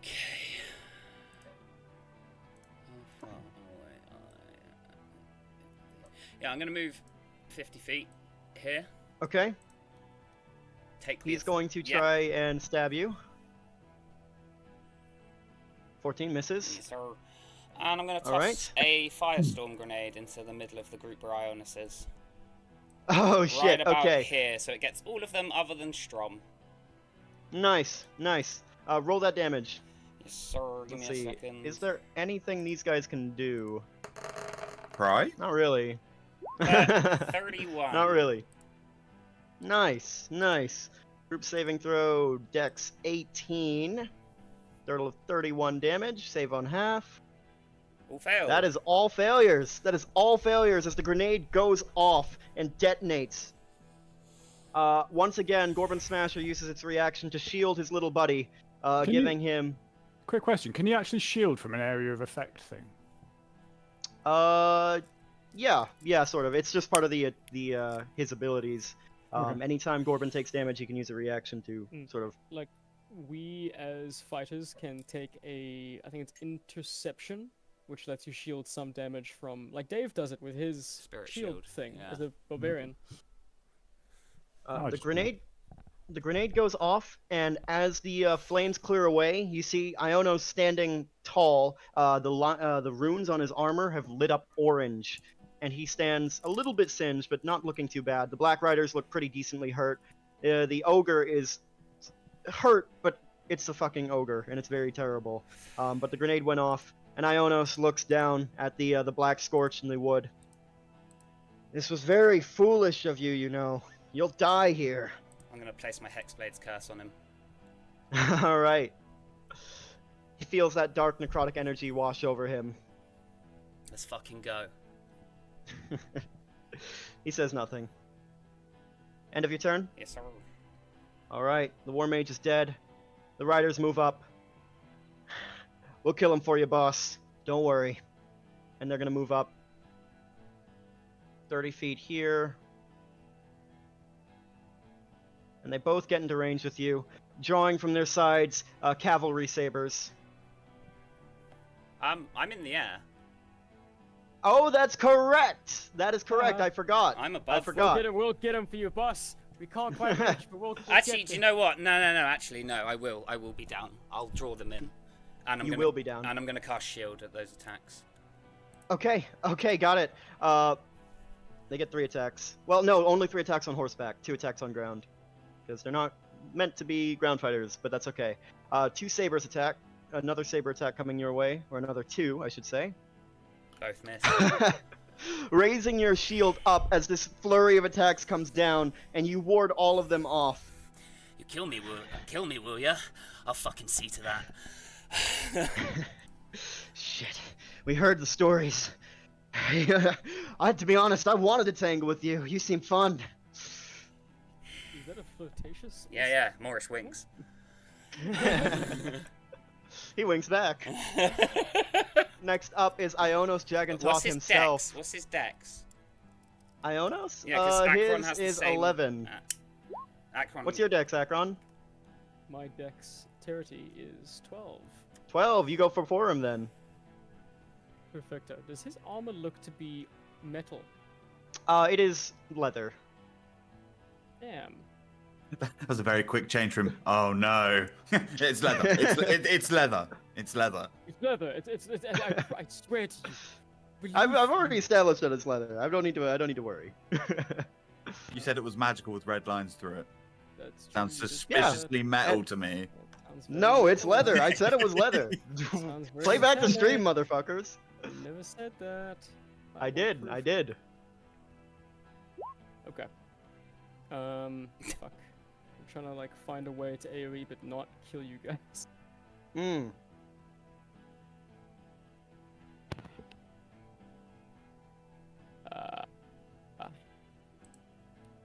Okay, hold on. Hear me out. So they'll catch Morish and Strom, right? Yes. Hang on just a sec. Let me draw out the thing. What if I do it like... Nah, still. Hang on. I mean, I There we wouldn't go. say particularly go. have to worry about the knights. That doesn't catch them, does it? Let's see. Yeah, it does not. Didn't the It big does not. beast... Oh no, that was Gorbin that cast it, wasn't it? Yeah, don't Yeah. Yeah, I think he's just inside of it, is he? He just... Gorbin, no, not enough. I mean, not enough to count. Well, I'll give it to you, sure. Why not? Sure. I so you- cast Fireball. Oh. Nice. Nice. Well, yeah, okay, sure. Why not? He's on Gorbin's shoulder. Because he's on Gorbin's shoulder, the Smasher. I mean, he's on the shoulder You of could his move it left Smasher. a little bit. And like, I wouldn't. Yeah, you could probably. You know what? Sure, fine. I'll give it to you. They'll be in there. Because I said I would. That's a group saving So- throw, 29. Has he been making saves for his hand? Or is that not concentration? Bigby's hand is Gorbin? concentration. Yeah, Gorbin should be making. That's true. He should be. 2. But yeah, I have him on concentration, so he should have been doing that automatically. It's not popped up. It usually comes up Hasn't when they popped take up. damage. Let's try it here and see if it tubs up.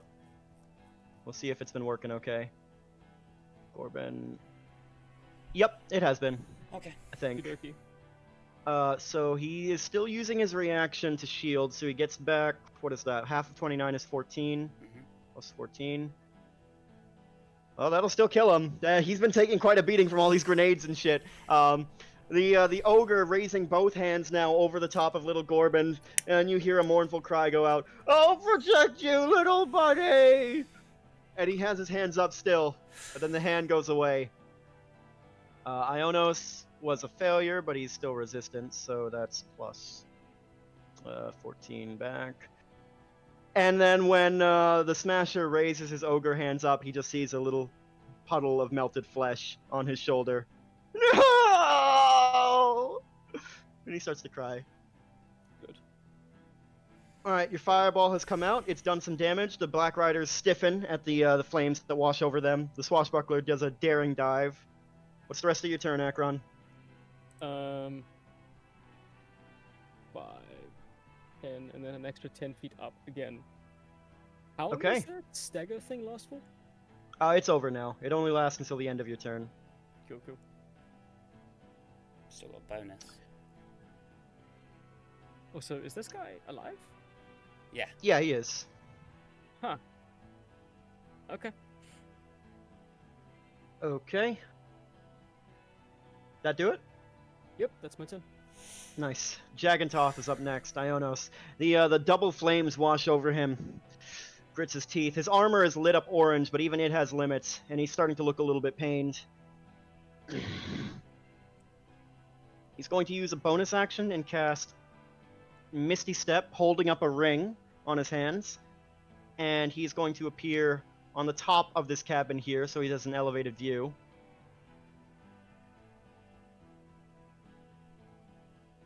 Shoot. What else can he do?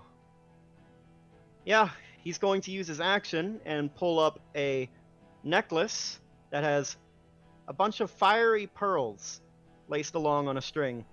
Oh shit. He breaks one off, and he throws it. Can I counterspell this? It is not a spell per se. It's a pearl that, well, it's I suppose it's a magical effect. yeah, it's kind of weird because it's not like he's not casting the spell. He's just throwing a pearl and then it explodes in a fireball effect. I would say no. Okay. I would say no. All right, so another fireball goes out, and he's not really minding the friendly fire too much. Yeah, he throws it like right there to catch Strom and Morish. I need you to make dex saves, and then these guys need to as well.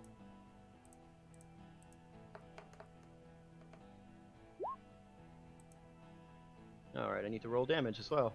8d6. What's the dex save? The DC is 15, Oh. so you both succeed. 16 points of damage. Nice. The swashbuckler is immolated by this. The riders both, the flames wash out again over their backs. One of them looks back over his shoulder at Jagantoth, who is not even looking at him. How hurt do they look now? Pretty hurt. Okay. Not quite death's door, but pretty hurt. What about the Smasher? The Smasher's taken abuse. A lot. It's looking injured. It's looking, but it's not on death's door either. It's kind of a mountain of hit points. Jesus fucking Christ. Next up, the riflemen. One of them are still alive. What few of them? This one, who is flanking around you, he holds up his dagger. Surrender! Come on! I'm just dead-eyeing him. I warned you. And he's gonna stab you. And you take 5 points of piercing damage as he drives the thing into your neck. Oh, I'm unconscious. And you drop to the ground. I got him! I fucking got him! I got Zale! He's having a great time. This one looks a little odd at what just happened. But he's not going to pay too much mind as he's going to move up. He's already fired his rifle. He's going to pull his pistol and shoot at you, Akron. Okay. That's an 11 to hit, misses. That misses. Yep.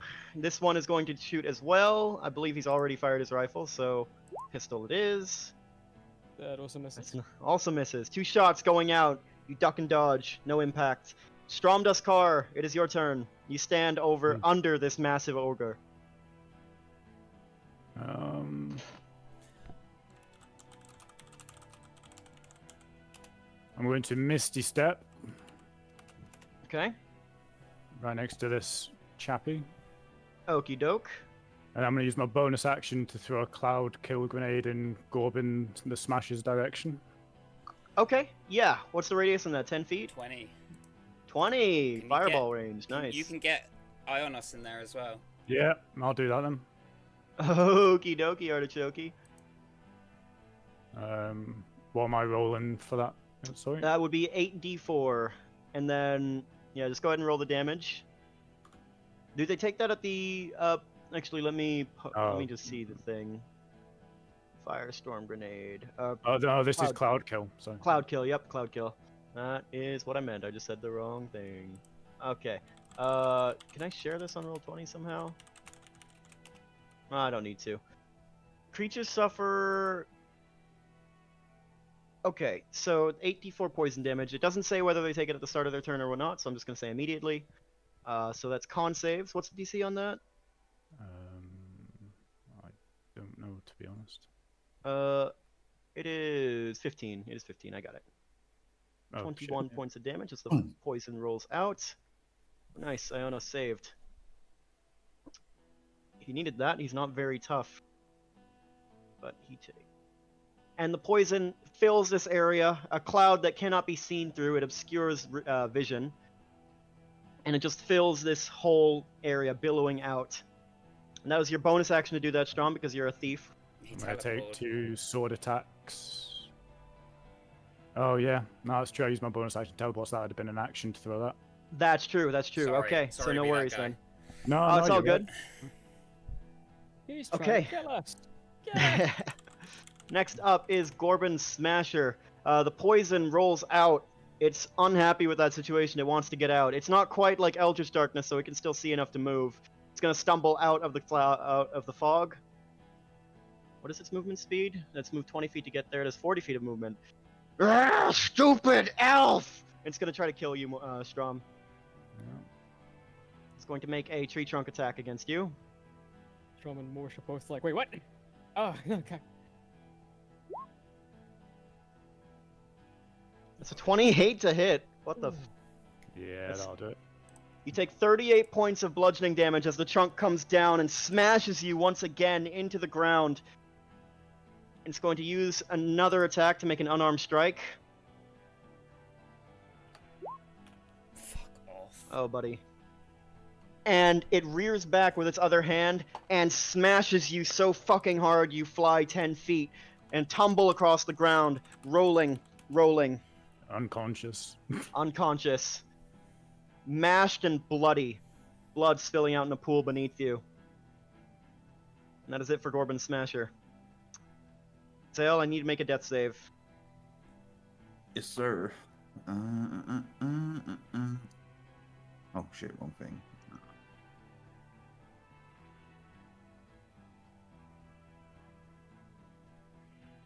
Uno successo.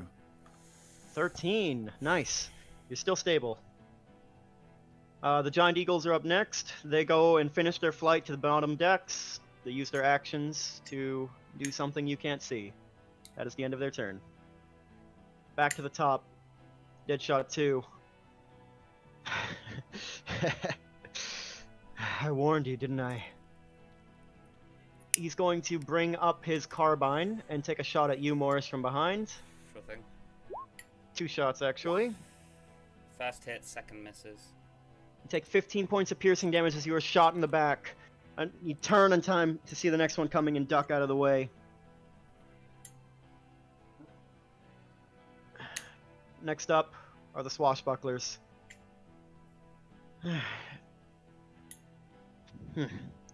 They look to each other. They look at the 2 unconscious bodies at their feet. You think boss will want prisoners? I don't know, man, if they get out.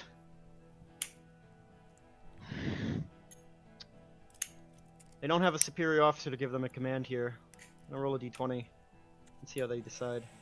Fine, give High me nu- time. Give High me time. number. I have my backup. Gimme. He has a mech suit. That's a high number. This one looks at you, Zale. Shit, I really think we should just kill him now. No, the intel, and boss said... Fine. He's going to use his action and drag you 10, 20, 30 feet over here. This one is going to move and stand over... He's going to flank and attack you from behind, Morish. 2 cutlass attacks. Okay. Both miss. Both miss. The first one would be a 19 because of flanking. Is that still miss? Still misses. Still misses. I have 20. Okay. I still have my shield up. That's true. Your turn's not coming around yet. Yep. Now it does, as you immediately block these attacks. Okay. How hurt is any of these looking? The knights in front of you, the riders in front of you look pretty badly hurt. Not quite death's door, but you get the sense maybe 2 good swings might do it. Jagantoth was low.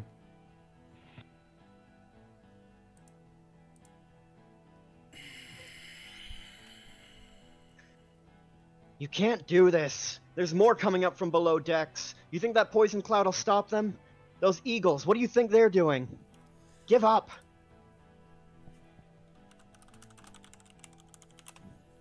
Although at this point, fire is also spread prolifically around the ship.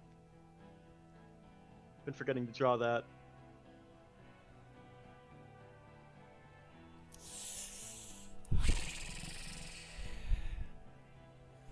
I'm gonna... Fuck, man. Don't fuck, man. Where's my health? I'm gonna... Shit.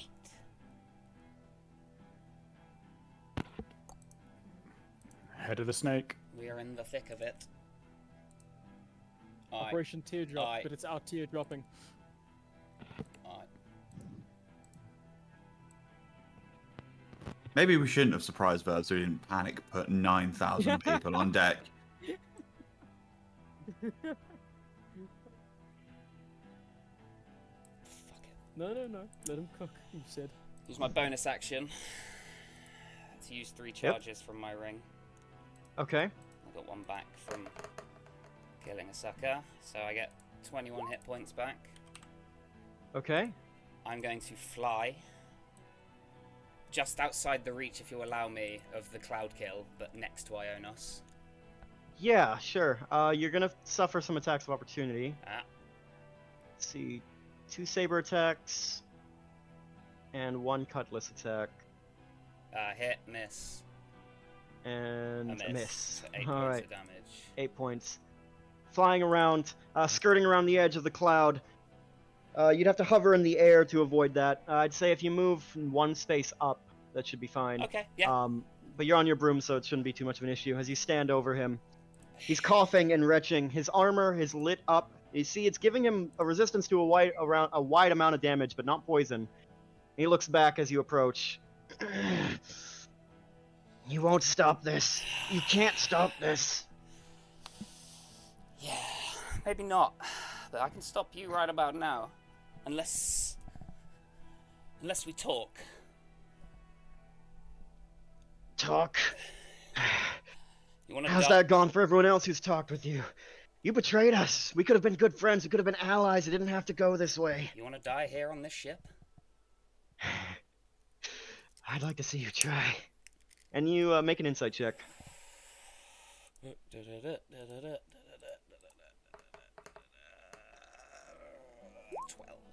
12. He looks confident. Okay. Got my Hexblade's curse on him, haven't I? You've already done that, yeah? Yeah, that's what I'm saying, it's already on him. So, ugh. 17 to hit? Or is it just damage? 17, that does hit. And then...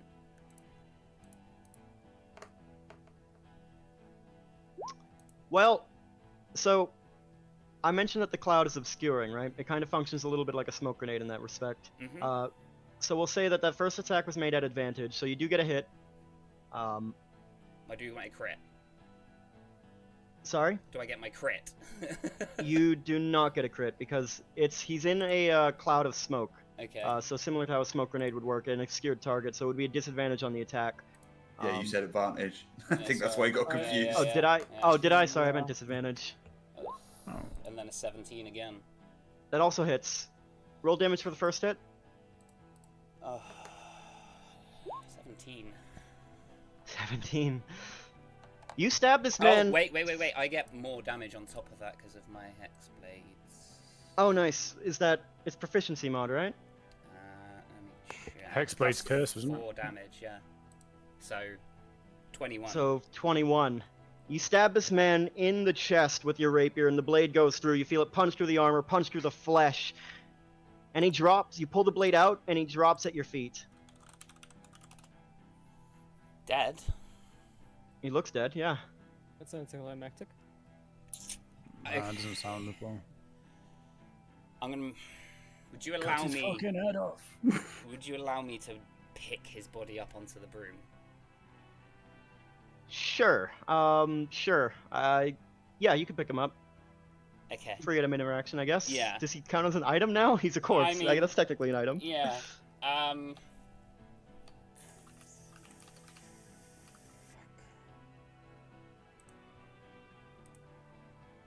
Oh shit.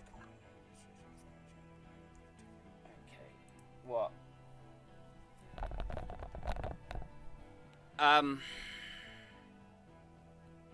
I suppose that's my turn. I don't think. Would you allow me to shout something out? Yeah, you can. What? I Did know. you Not use in all this round. Did you No. use all 50 feet to get there? Yeah. Okay. Free item interaction to pick up his yeah. corpse. No, that's fine. Yeah. I get it. That's what I was asking. Yeah. No, I suppose that's my turn. Okay. Okay. The riders saw you go, vanishing through the smoke. They can't see anything through the cloud.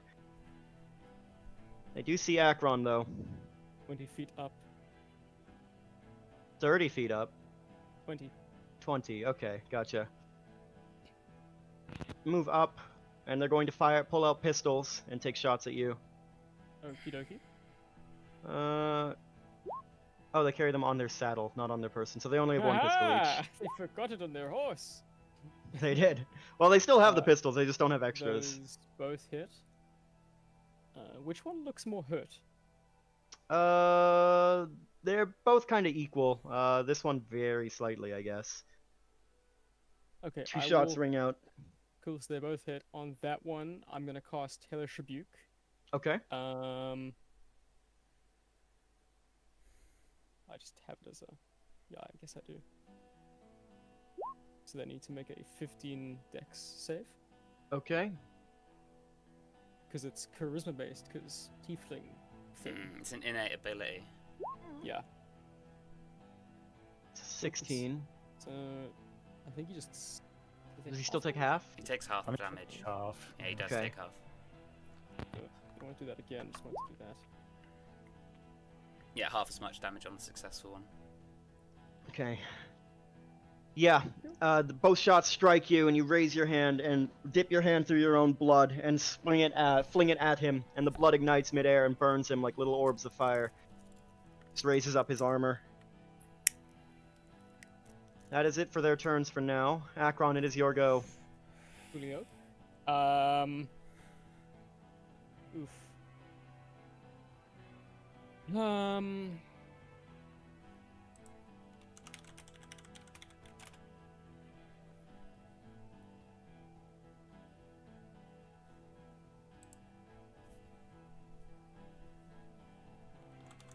Yeah, so I don't have... I don't think I have any potions, Neil. Ah.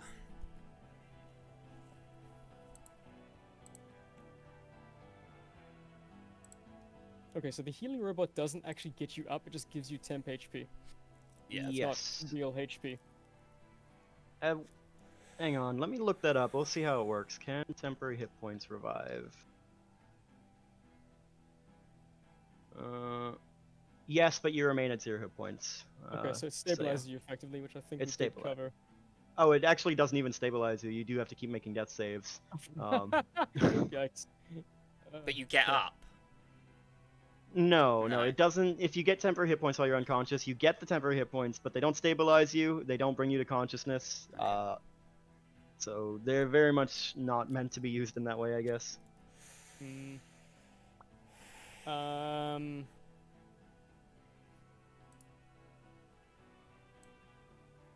How far away is Zale from me?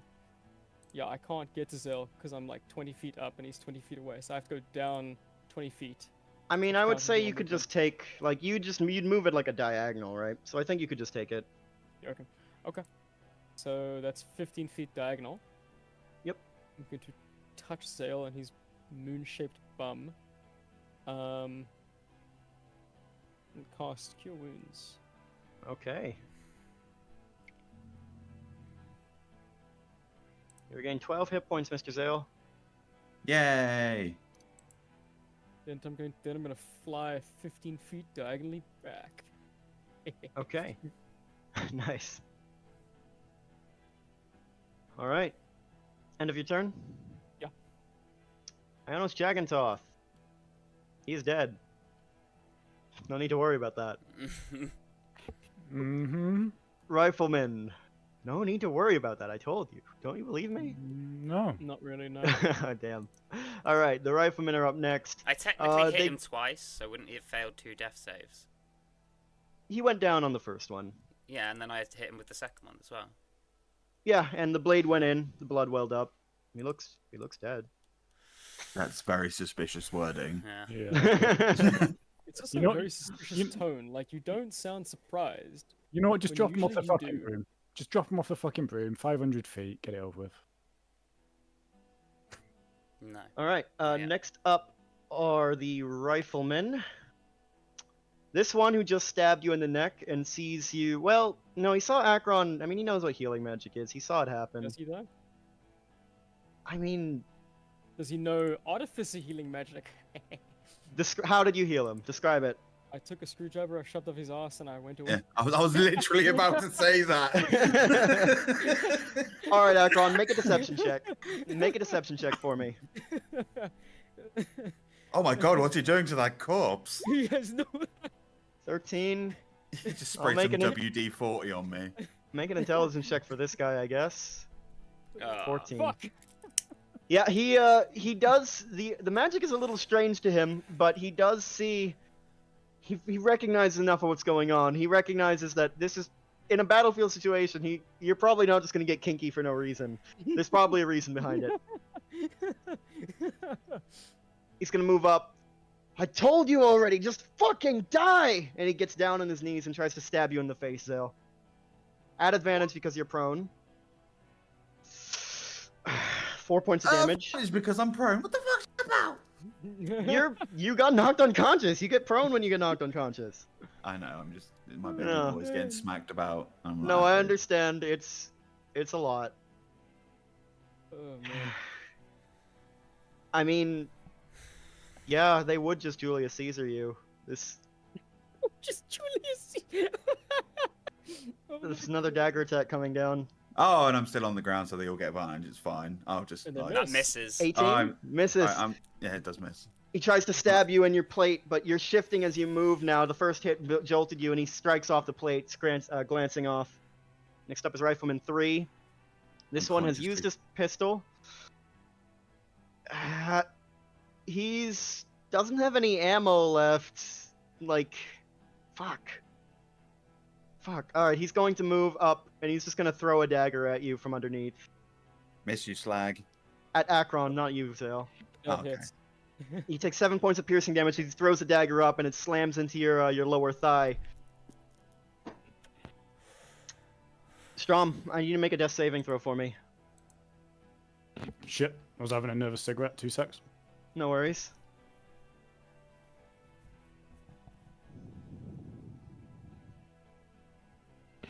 Is that just rolling a d20, is it?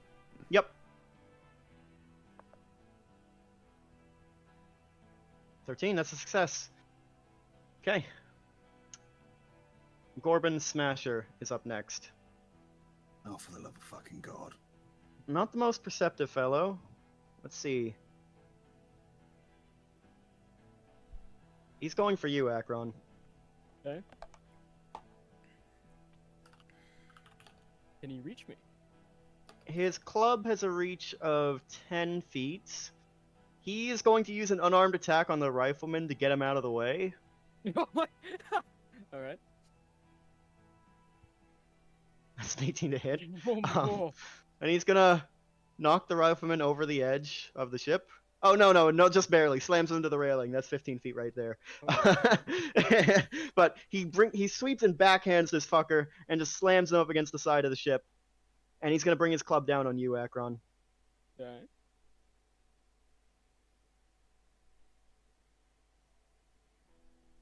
Heal up. Nope, I'm down.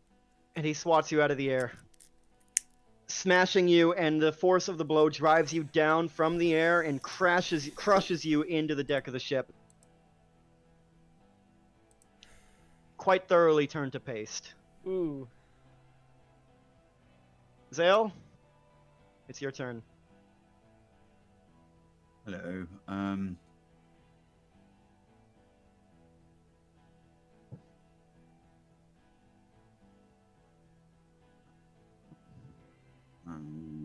What is the first stage of getting unprone? Standing up. Yeah. Half your movement. I'm still standing. What do I do?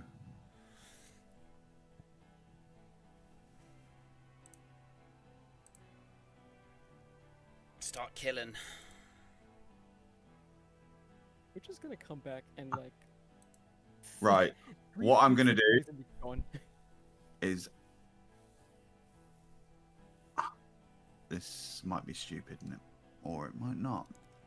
Let me just fucking. Oh, I healed from when I killed Jagantoth. Providing he actually. Oh, my Hexblade's curse gives me that, so I would know if he's dead or not. Seconds. Yeah, no, I mean, he is dead. No, you would get your hit points back, yeah.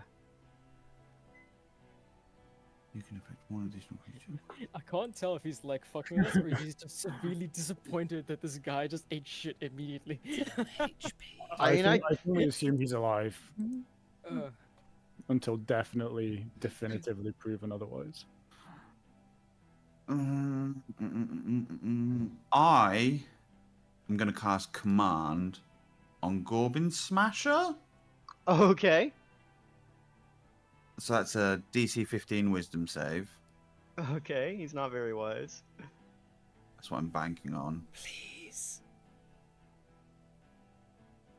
What the fuck? Thanks every fucking time! God, that's so unlucky. Zale dives headfirst off the side of the airship. He uses his action to do. No, you can't. You need to heal. You Man. You'll die. Yeah, no, I'm fucked. I can't do anything else. Misty step off. Yeah. No, if I waste Misty Step, then You'll get another turn before you fall down. We're more than 500 feet up. We're like a mile up. So you'll have another turn.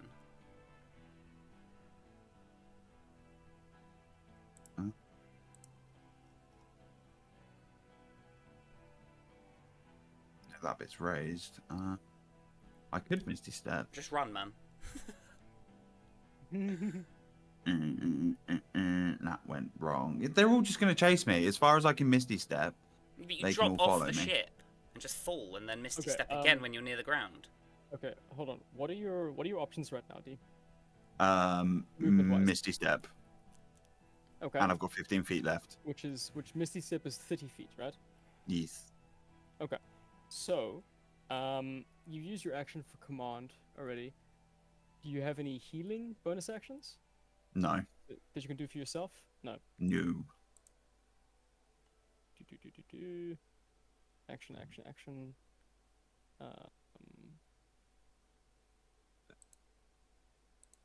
Do you have any like wacky magic items? No. No. Okay. I mean, like, what you can do if you've got an AC of 20. These guys are all shitters. Just jump off the edge, and then like Misty Step as soon as you hit the ground. Do that. Also, if you wanted a slightly easier run at it, you could always engage the dagger and swap with my corpse. Sit me right on top of the two Black Riders and the swashbuckler. And Exactly. No, I'm just out of me ideas. dead. I don't just want to dip out though. That's the thing. Okay, No. what would Zale do?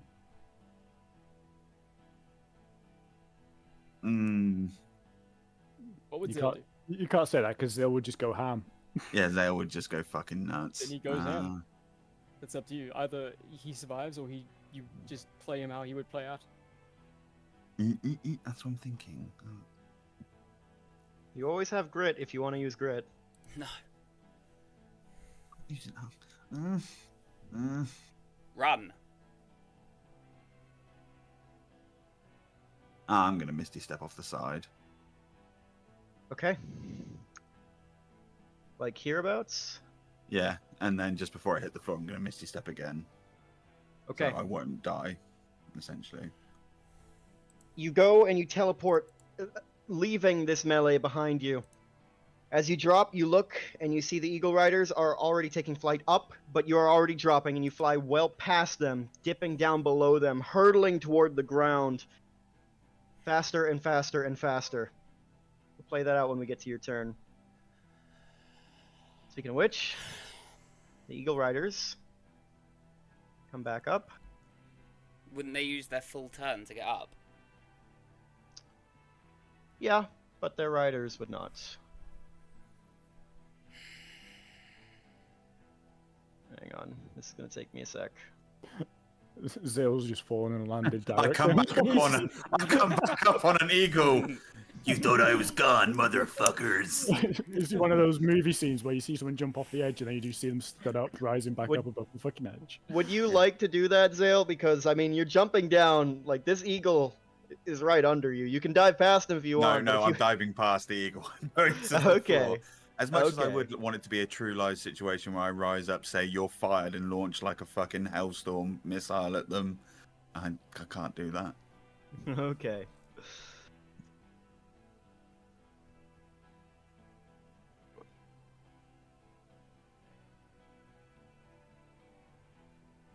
Okay. Coming back to the top of the round. Looking at this dead shot here. Akron is down, smashed into the ground. Can't see Morris through the smoke. Zale is just fucking dipped off. Sure. Question. Yeah. Not sure if you would let me do this or not, but would you allow me to enter Grit, jump off the ship, and try to get to Zale to give him something? Not at this point. Maybe when we come back. No, When we my come turn, back- I mean. Yeah, maybe Just when we asking come in back advance. to your turn. Think about it. Yeah, I'll think about it. I will think about it. Next up is Deadshot 2. Runs up, can't see anything. He's just going to use his action to steady aim. Or Deadeye, I should say, in case anything does happen. Next up are the Swashbucklers. This one runs out over the edge to see you jumping. What the fuck? Hey, you gotta see this, man! What? He just jumped! And they watch you shape. Your glowing armor makes you quite a beacon as you're flying down. Spread eagle, hurtling toward the ground. Crazy motherfucker. That's their turn. Moorish. It's your go. Okay.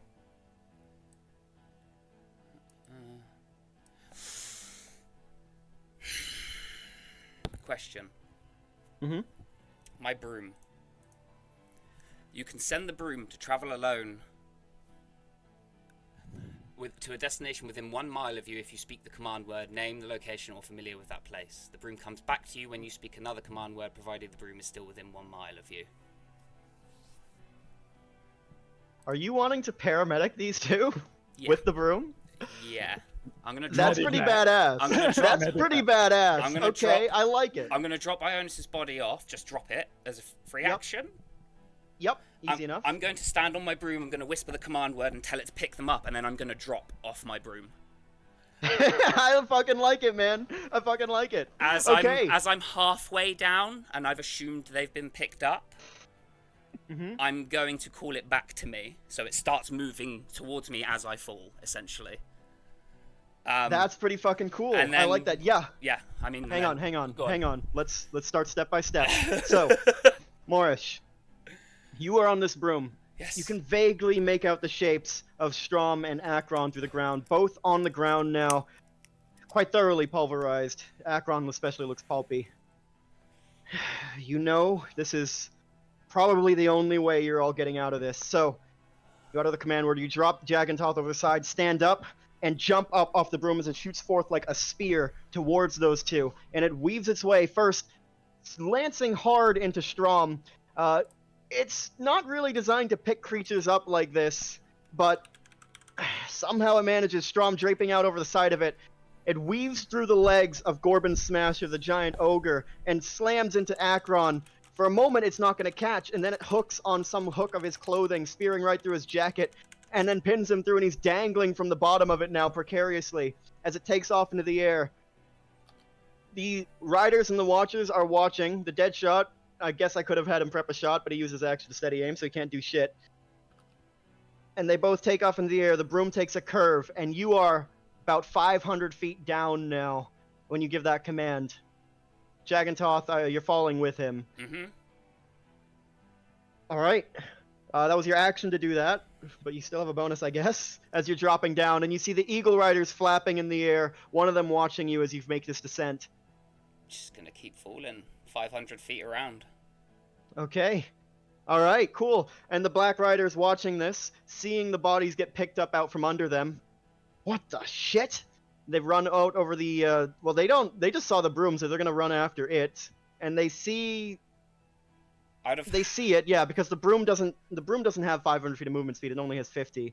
Well, does it specify a movement speed for the broom? 50 feet. 50 feet. So yeah, I would have had it. It's gonna take a few rounds. So it would have gone there to pick up Strom. There to pick up Akron. So that's 80. And then... It doesn't have an action though, does it? Not that I'm aware of. So the broom dashes. But can I dash on the broom when I'm on it? Yes, but you know what? I will say this: the broom goes, and it picks up Strom, and I will say, sure, I'll give it an extra 50 feet. Strom gets picked up by it. It moves another. Go straight for Akron. So from there to about 35 feet. So there gets Akron and Strom, and then it would start moving towards me. Towards. Yeah. I suppose because that's that mile thing where he's ushered the word to call it back, so it's no longer the broom's. I'm gonna do. We'll say this broom is 15 feet up right now, and it's making its way. It's on its next turn. It'll try. It's 15 feet up in the air. Okay. It's yeah. Okay. Okay. The Black Riders look and they see the bodies being picked up by this broom. They don't have reach weapons or anything. One of them's gonna try to, I guess, jump up? Shit, why not? Athletics check. He's gonna try and jump up and catch the broom. 15 feet. What a master. 15. I mean, well, you're 15 feet off the ground. He's like, yeah, that's not a 50. You can't jump 15 feet vertically. That's 5 meters, yeah. It is quite high. He jumps high. up and he's going for like Strom's dangling leg, trying to grab it. And, I mean, it doesn't make the impossible possible. It's an admirable attempt. He gets quite high, and then hits the ground again, and hurdles for a few moments. The other one just watches. Shit. Akron, I need you to make a death saving throw for me.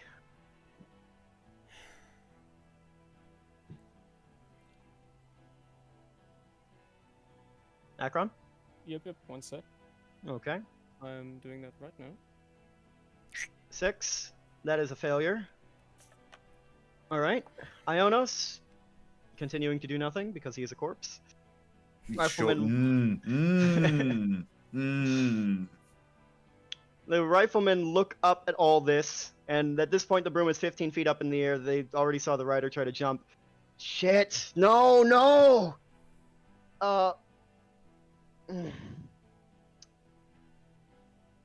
Do they know you're still alive? They didn't see me, they just saw me go off to Ionos. Oh no, I'm talking about Strom and Akron. Do they know they're still alive? It's a good question. Do that?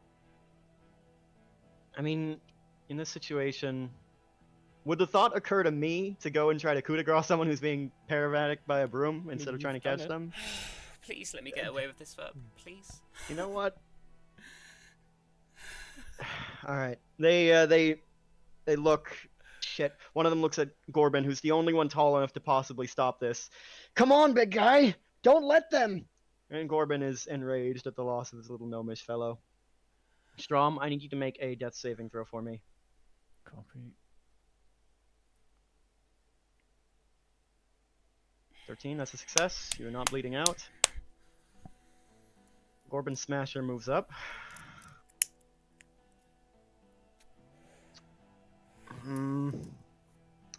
He's gonna try to swat it out of the air with his trunk.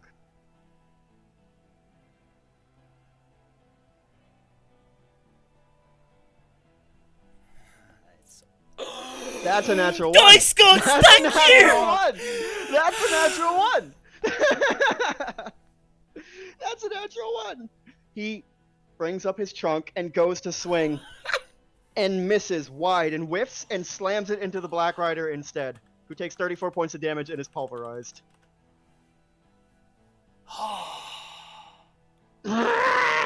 No! And the ogre is quite unhappy with this turn of events. Zale, you are continuing to fall, hurtling toward the ground, 500 feet down. What's a mile like? What is a mile again? In I feet? will check. I don't fucking know. 1 mile. in feet. 5,280. Okay, so it's gonna take you like 10 rounds to get to the ground. You're still falling. At this point, I mean, you're conscious if you want to do anything, but I don't know what you. You could maybe... I'm gonna lay on hands for 30. Nice. I figured. Yeah. At this point, the Eagle Riders see you dropping because of your glowing armor, and. Can I not like tell my armor to shush? Turn off. It kind of does its own thing. It would be nice, but it doesn't have a stealth mode. Not really a paladin thing. They're gonna use their actions to dash and get their eagles to move 160 feet down after you. So they're chasing, but they're not matching your dropping speed. All right, back to the top of the round. The dead shot. He steadied his aim. He sees the broom. He's gonna go and try to shoot you, Strom. He's gonna try to shoot at least one of you. Yeah, fuck no, you're not getting out of this alive, motherfucker. You haven't earned that. At advantage. That's a 23 to hit.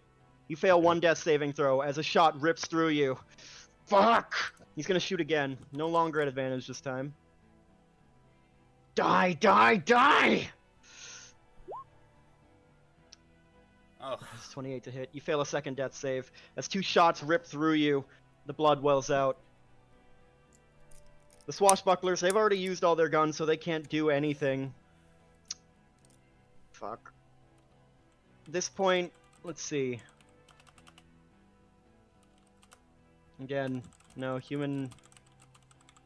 I mean, alright, for shits and giggles, this one's gonna run at the mast and try to do some fucking slick acrobatics. And falls on his face. Morish, on your turn, you are dropping, and the broom moves another 100 feet. Yeah, over the edge and straight down. Over the edge and straight down. Attack up. Oh no. I mean, No. Okay. it's not like a creature. I don't think Hell it yeah. works. And the it's, attack and of it's, opportunity and it's works like- forced movement, so it doesn't draw an attack of opportunity. Hell yeah. This is true as well. Can I look up and see them over the ship? At this point, yes, but I'm going to you're co- 1,000 feet down, but you look up and you see them. Okay, yeah, alright. Just let it come down 100 feet. There's no way of doing that, is there?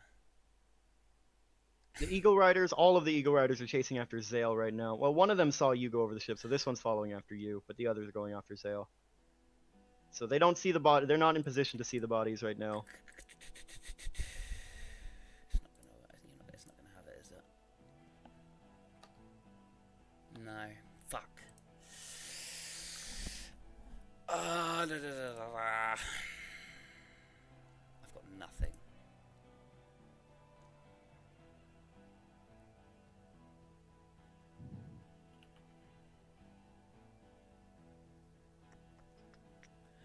Yeah, no. It's I can't do anything. Just keep falling. Okay. The Black Riders can't do anything. One of them is dead. This one looks at what the fucking ogre just did to his buddy. He thinks to draw his sword and then doesn't. That'd be stupid. Akron, I need to make a death save. Okay. Ooh, natural 1. That's 2 failed death saves. Does that mean you're dead? That means Have I'm you- dead. Have you already failed one? Yeah. Yeah, you die. Your body, wounded as you are, blood welling out of you, gives up. And you are a pile of flesh on this broom. Fuck. Ionos does nothing. The rifleman can do nothing. Strawman, you make a death save as well. Alrighty. Yes! 15, that's a success, you're holding on. I'm stabilized. You're That's 3 stabilized. success- Yeah, it's 3 successes. Holy my fucking god! Good shit, man. I was on 2 failures and 2 successes, so that was ride or die. Oh, Holy fuck! I didn't even realize. I've literally closed my eyes for that. And to, like, wait. Oh jeez, jeez.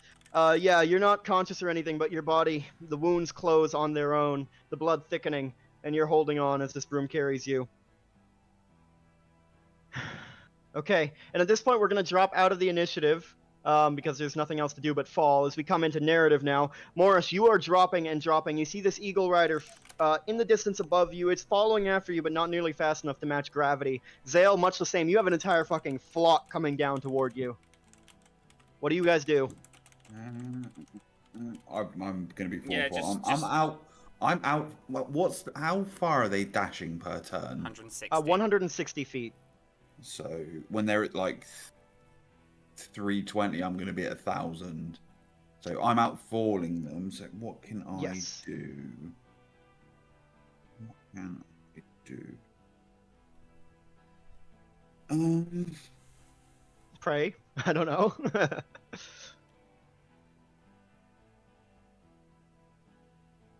You know what I'm gonna do? Hmm. And you can tell me to fuck off, but I want to pull the pin on the bright grenade and try and like leave it flying behind me so it goes off in their face as they're dashing down. Oh, that's pretty cool. I kind of like that. Yeah. Yeah. Okay. Basically, as I'm falling backwards, I pull the bright grenade. Make an athletics check for me, because because of the way gravity works, it's falling at the same speed as you. So if you want this to work, you'll have to hurl it up above you with quite some force. Okay, come on, big money, motherfucker. Oh, it's not bad. Oh, right, 17. that's not bad. It's not bad. You pull the pin on the grenade and throw it up as fast as you can, spinning yourself in the air to generate some centrifugal force, and hurl it up at the flock of eagle riders as they go. And it just fizzles, and they don't even notice it because the light, it's coming from directly above you, so they don't see it. They just see the bright beacon of your armor glowing. And then they course down, and it detonates not far from them, and because it is nighttime, the flare, though it's not close enough to give them the blinding effect, it immediately flashes out their retinas. At least not all of them. Some of them it catches, but the radius isn't massive on it. And they blink their eyes. And at this point, Zale, you hear a very small voice in the back of your head.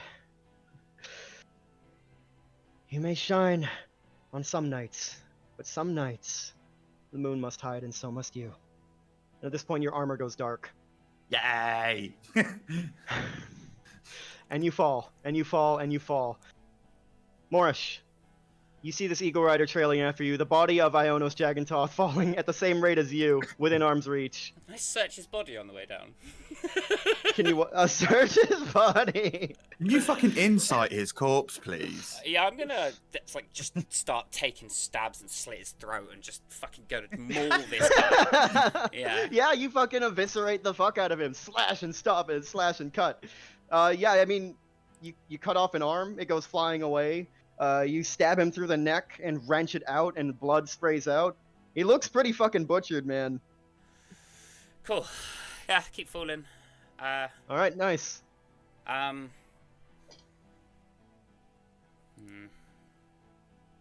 not gonna work. Quite far away. Yeah, no, just keep falling. Okay. Send a message to Zale on my stone, like, you're right. Maybe send one to the manor. Can I reply? No, they only work between themselves. Oh, okay. Okay. I've been better. Oh no! Wait! Oh no, mate, he's stabilized. It wouldn't make a difference. How long does it take to come back from being stabilized? 1d4 hours. Okay, no, then it's not gonna work. Okay. Actually, okay. do I know Akron's dead? I'm guessing I don't. You do not. No. I mean, the broom is much slower than you, so you can't even see it at this point.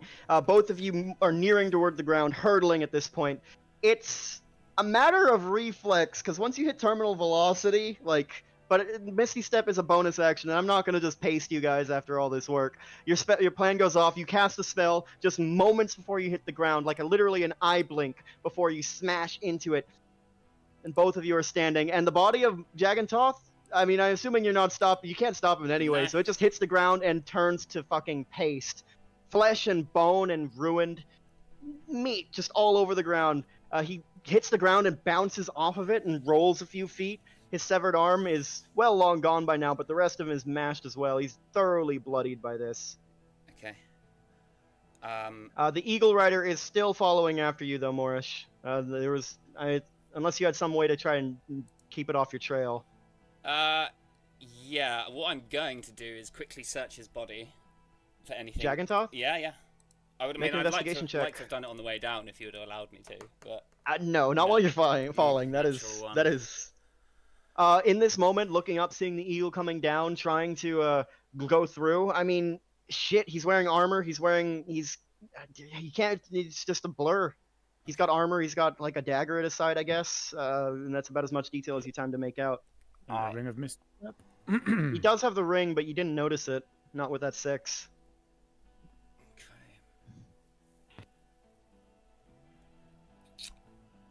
I'm going to run into, into the trees. Okay. And disguise myself as the shortest possible thing that I can. Okay. And I'm Make gonna a just stealth check. Run and weave between the trees. Got it. Make a stealth check, and I'd say because of your disguise, you'll have advantage, so straight roll. 17. 17. Alright, let's see. Eagle Rider needs to make a check as well. Oh! That's a natural 1! Oh, fuck! He sees you hit the ground, or he sees you on the ground there, and he sees you quickly run over, check Jagantoth's body, and then you dart off and vanish into the tree line, and he looks and he watches, and he is about to hit the ground as well before he rears the eagle up and hovers in the air, wings flapping, looking. Would you have allowed me to take Jagantoth's head? Yeah, sure, why not? Yeah, okay. You slice it off real quick and carry it with you. Yeah. Alright. And I begin to weave and run through the trees and just keep moving. Okay, you got it. Do I see... Oh, the broom's just going to keep following me, isn't it? It is, yep. And then I'm going to keep moving away from the airship as much as possible so it doesn't come directly down. Actually, I'm going to command it to go to the manor. To the manor. Got it. I'm going to go to and drop them in the courtyard. Okay. Zale, you have done much the same thing as Morris, just in second, feels like a fucking bare inch before you hit the ground. You cast your Misty Step and manage to stop yourself, killing your momentum, and you land relatively intact. You look up and you see the Eagle Riders. I mean, your armor's no longer glowing, so you're not a beacon anymore, but they're still watching. What do you do immediately? Where does that river run to again? The one that we were near? Where does it go through? It cuts between South Clover and Central Clover. Let me bring you guys back to that map. So this one, yeah. So in fact, we'll say... Where does it terminate? Like, if it cuts Clover apart, where does it terminate, or where else does it run along?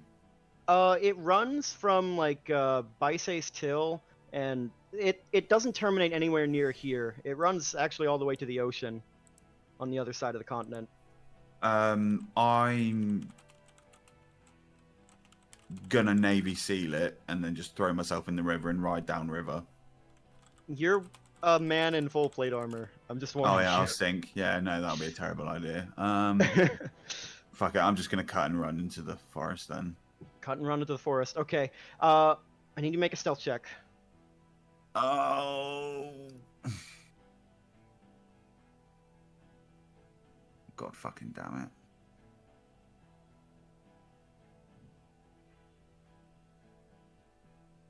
Oh, did that not come through? Why did that not come through? Yeah, it was a 7. Didn't go through. It was a 7. I see that. Yep. A 7. You turn and run into the tree line as best you can. You hear the cries of eagles from the air above you. It still takes them some time because there's quite a lot of distance between you. You outpace them quite a bit. It'll take them Would he have had least... disadvantage because of his armor, even though it's not they'd be far enough away that the sound wouldn't make a difference? I'm just throwing it out there. No, the rule, and that's true. It's a weird one. What was does it tell you what your other roll was, Zale? 17. I rolled a 17 and a 7. 17 and a 7. 17 was the left. Vanishing number. into the tree line. Let me make a perception check with one of those Eagle Riders. I'm gonna cure wounds myself as well, if that's alright. Ugh. As I'm running. They're still watching, and one of them does catch you. He does see you at least. You don't necessarily spot that you're seen, but yeah. And go ahead and heal yourself. Yeah, that's perfectly fine. As you're running through the trees now. Yeah, that one came through. That's alright. Okay. Car. They're... Zale, make a perception check. Oh my god, my perception's terrible. 8. You can't see much through the treetops that you've run through. Can't see what's of your pursuers as they're making their way toward you. You can only keep on running. Morris, circling back to you, is there anything you would like to do? You get the sense you've managed to evade your pursuers. Did my sending stone thing actually use? I don't know. What did you say? What did you do? I ended up changing it and then forgetting it, and then being like, actually no, don't worry. But like, I can't remember like. I can't remember either, so we'll just say no. Okay, sorry. I'm gonna send a message to Zale. Okay. Through the stone. And say, "Are you alive? I'm running to the town, the farms in South Clover, I probably imagine. Oh, well, around the town. Let's try and meet north side of the river." I'll reply and say, yeah, I'm alive. Okay. And Done and done. Continue running in my diminutive form. Gotcha. Gotcha. Zale, Oh, okay, no. Continue, Verb, sorry. you are running through the tree line as quickly as you can in your plate. Not exactly an Olympian, though. I mean, you're athletic as an Olympian, but in your plate armor and with your heavy gear, you're not exactly fast. And before too long, you hear the sound of an eagle screaming, and you feel the treetops begin to rustle overhead, and you look up, and you see 2 of these peering at you through the treetops. I need you to roll initiative. Alrighty. Please give me a good one this time. Mid. Okay. Could be worse, I suppose. Come on then, let's do this.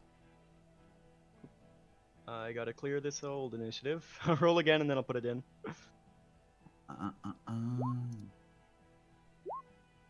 Oh, fuck you. Ah, jeez. Always sucks when that happens, huh? Let the new initiative stand. Do it. No. Dude, is that his perception check? They're crazy. They are about 50 feet above you. Well, the trees are quite high, like 60, 70 feet above you now. One of them is just hovering in the air well above, but he's got a line through the tree canopies, and he reaches out over the side of the eagle, brandishing a long metal staff, and a jolt of lightning flashes down toward you. Excellent. Takes 17 points of lightning damage. Alright. The other one is going to shoot you as well. And that one misses. The bolt slams into the ground beside you. Stop! Stop! Surrender! Did they lower themselves at all to take these shots, or are they still 50 feet above? They're still well in the air. The rods have quite some reach. Okay. Zale stops. And he's gonna lift his hands up, and I'm gonna assume they're gonna close in on the eagles. I'll tell you what I'll tell you what I want to do. Mm-hmm. Zale's gonna make it look like he's surrendering. then as soon as they get within range, I'm going to Misty Step onto top of one of the eagles and immediately throw the rider off. That's pretty cool. I kind of like that, yeah. Okay, so what happens is you stop in place. They both brandish their rods at you. They didn't really expect you to stop, and you see the lightning is still charging up on the ends of it, but they did tell you to stop and to surrender, and it would be kind of unsporting to just kill you in spite of that. So they hold. One of them holds the position, still wings flapping in the air, bobbing up and down as he holds the charged staff out. And the other one, full of suspicion, begins to lower on the eagle with slow flaps, breaching the tree line until he is about 30 feet in the air above you, and he opens his mouth to speak, but you can act first. I Misty Step onto the top of the eagle, and then I'm going to need an opposed athletics check, sir. Otherwise, I'm spiking this guy at the ground. Okie dokie, artichoke. Hard to beat a 27. You teleport on the back of this fucking eagle and grab this man immediately by the front of his armor and hurl him off the top of it. And he goes down screaming. He's not too far off the ground. He only takes 4d6 points for... Well, no, 3d6 because he was 30 feet. 3d6. Oh, wow, high roll. He takes the full 16 points of damage and lands hard on his back. And you are on the back of this eagle. Immediately he begins to buck and rear at your presence. Can I just grab the reins and try and animal handling my way out of this? Make an animal handling check. Please. Motherfucker! The beast flaps its wings horribly, trying to buck you off as hard as it can. It reaches its head back. Or is it eagles or owls that can turn their head 360 degrees? Owls. Owls. Damn, I wanted him to bite you. He tries to gnash his beak at the air. I need you to make a strength saving throw as it tries to throw you off. Come on, let me do this. 19. You manage to hold on, fighting this thing as best you can. And at this point, the other eagle rider, who was watching this exchange, whirls around with his rod and takes a shot. It's an 18 to hit. Misses. Slamming into the eagle instead, who takes 13 points. Okay. As the rod strikes in and the eagle jerks, and that jolt of lightning actually pacifies it just a little bit as its wings go a little lethargic. And the eagle rider's lining up a second shot. We come back around. What do you want to do? What's your next action, Zale? Right, I am going to... so the eagle's leveled out, so I've got a bit of footing now. I'm going to cast Command on the eagle rider. On the eagle rider? The one on the ground or the one flying? The one flying opposite me. You go for it. What's your command? Dive. I want him to dive the eagle at the floor. What the fuck? That's 2 natural 20s. Shit. Why? Every fucking time. Maybe stop using I command. wanted that to work, Maybe man. just stop using command, Zeo. Jeez. Maybe just stick to bonk. No spells. He shakes his head. Mother. And then the... If it's pacified... It's not quite pacified. I'm gonna try and just fucking grab it by the reins then, and then just fucking like haul it round and see if it will fly in the direction I want then. Okay, before you do that, the other eagle rider is going to reach up, and he's going to go for a whistle on his neck, and he blows into it.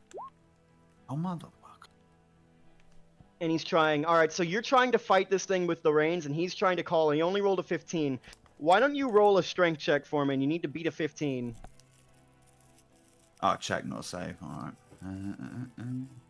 Yeah, he's not trying to buck you off at this point. What the hell? Okay, with holding on, almost forcing this thing, pulling back hard on the reins, as if willing its wings to go in the direction, though the eagle is fighting as hard as it can to resist you. You get it to turn. And you're not a fucking eagle rider, Zale. You have no idea how they fucking do this. It's all you can do just to not fall off. But you haul hard on the reins, and you begin to move. Go. To the manor. Just go. Keep dashing. Yeah, no, I'm Nothing right. else. I'm gonna be flying at the manor, but what I'm immediately gonna do, as this thing turns around and starts going one way, my last Starbright grenade, I'm just gonna pull the pin and toss off midair. Okie dokie, artichoke. What save is that? Con? It is it's a DC 15 Constitution save. Okay. That is a bare success. Wow, nice. It goes off in the face of the other Eagle Rider, and he manages to bring his hands up in time as it blasts and detonates. Does it still do half damage? Radiant Question. damage must succeed. Saving throw will be blinded until. I think it just takes each creature suffers 46 radiant damage. Must succeed a DC 15 Constitution saving throw or be blinded. It doesn't mention the damage. Okay. So they just Okay, take we'll the say it damage. doesn't take the damage then. Okay. Okay. Question: would the eagle have to make a con save? Yeah, I guess so. I mean, they're two creatures. Sure. I'm getting hugged by the dice this evening. Oh, Oh my jeez. fucking You really God. are, man. Christ. Unfortunately, the eagle as well raises a wing up or something against the blast. That's stupid. No, it just closes its eyes in time. And then they're not quite as affected by the grenade. Okay. This one has time to get another shot off at you. All right. Miss. Take 19 points of lightning damage as you are struck, and the lightning slams into your armor. Right, that's metal armor, isn't it? Well, they should have been at advantage. It's all right. Don't worry about it. Right. The shot strikes you. He's getting the firestorm grenade. Okay. Yeah, at this point they're trying to close in. This one's actually trying to get close to you, almost like it's trying to go for a boarding action or to push you the fuck off because it doesn't like the fact that you're on this eagle. But as it's getting closer, you throw that grenade. I need a DC 18 dex save from the eagle and the rider, please. Okay. Jesus Christ! Holy shit. Well, the eagle fails at least. Okay, right, so that's 10d6. He rolls 10 sixes. Oh, wait, no. Is it 10d6 It is or 10d. 60-10? It is 10d6. 10d6. Rolls Yeah, 10 yeah, ones. that's right. Yeah, I'm getting absolutely fucked by the dice. We all are, mate. Don't worry. I don't think they missed a single attack on that ship. Ooh, that's that's big damage. 30. Not too bad. The eagle is blasted by this. Its feathers immediately begin to burn and singe. Not quite great for a winged bird, but it dips in the air, it screams out, and it loses some speed as it tries to flap its wings and burn out, like extinguish the flames, but the flames just burn even higher because they're getting fed more oxygen. And it rears up and screams. It's not quite dead, but it's badly hurt. Right. You have rudimentary control over this thing, but you're not nearly as fast as a trained eagle rider, Zale. Right, as a last-ditch effort, I'm going to do something. Okay. Can I trigger the ring?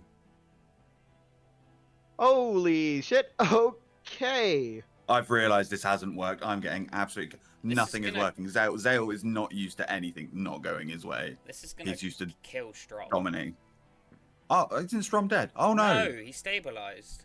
Oh, yeah, shit is. No, I'm not triggering the ring then. I thought Strom died. No, it's Akron that died. I'm getting caught up. I'm just And you wouldn't have angry known at either all the way. dice. Like you wouldn't have known Yeah. either of them are dead either way. Is this I'm something not Zale would doing do? that. I'm not Okay. doing that. I'm No not worries. doing it. I'm No not. worries. Unless. No, I'm not. I had a moment. I'm getting angry. It's okay. That's okay.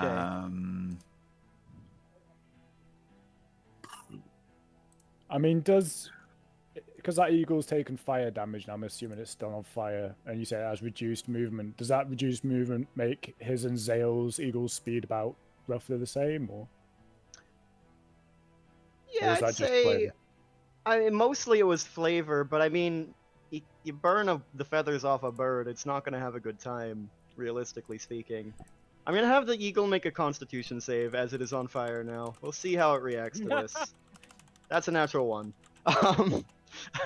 The eagle, as this fire begins to take hold and burn and burn and burn, the eagle begins to drop. It's flapping its wings as hard as it fucking can, and it's still not gaining any lift, and it begins to dip toward the ground, slowly at first, and then the eagle rider, sensing the danger, quickly reverses course. Drops to the ground. Okay, then I'll shadily fly this eagle off somewhere. To the manor. Make another animal handling check for me. One last check. Come on, man. Whatever. It's a 6. It's not pretty in the slightest. It's not at all. But you're taking the reins and you're trying to will this thing. It's fighting you at every turn. It tries to buck you off again and again and again. You just so barely manage to limp your way toward the region of North Clover. At the And same you manage time, to get sorry. you get within sight of the manor, and you see the ballista rearing in your direction. I'm going to draw But my at this sword point- and just wave it in the air, just because they'll recognize the light. Indeed. Although I will say, at this point, Morris, you would have managed to return to the manor, but well, no, you're not. You're on foot. The broom would have returned to the manor. Yeah. So actually, the two bodies get there well in advance. But we'll get to that in the next session. For now, Zale, as you see the ballista wheeling, you raise your sword in the air, the glowing beacon, and you wave it. The ballista stops. Morris, you navigate your way through the area of Shady Creek Run. I assume you're avoiding the city? Oh yeah. Yeah, okay. Moving through the woods, the long way around, similar to the path you took to get here. It's going to take a number of hours to make your way there. Yeah. Don't mind. Alone. At least Zale's alive, you know that. You know nothing of Strom and Akron.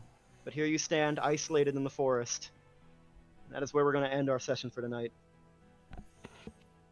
Ugh. I would like to apologize for my mood at the end there. Literally, No, it's none okay, of my, man. none of my spells worked or anything. I mean, like, I'm not gonna lie, man. Like, that's perfectly natural. This shit happens. Sometimes D&D just doesn't go your way. The dice decide to hate you. But that does, I don't know, if it lifts your mood at all slightly. Morris, looking behind you, and even Zale, you would see this. That airship, it's burning like a motherfucker. Can we tell you what we wanted to do? Yeah, I think we should.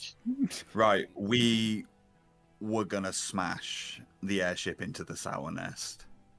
Really? Yeah. That's why it's called Operation Teardrop. Because we were messing about. We were like, should we go on the airship next week? And I was like, we should Hindenburg it.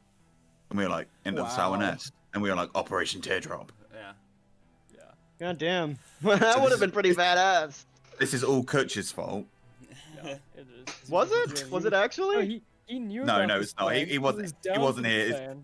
Because he's not here. We're blaming him. So he was totally down for the plan. He was on board, and he just didn't show up. Oh, wow. Well, yeah, he sent me a message saying that he might have been available tonight because there was talk of his real-life D&D group canceling, but I'm guessing they didn't. Yeah. So that's probably where he's at. Real life shit. D&D group. What a fucking nerd. I actually played a game of Pathfinder the other day. It was pretty fun. Just a first level one-shot, but it was my first experience with Pathfinder. Everyone was really nice. First edition? Oh, nice. I don't even know. It was all I knew was Path. They probably mentioned it, but it tuned out of my brain because I was nervous and trying to fit in with all these strange people. But it was a good time. They're like Thanks for D&D watching. nerds, but different.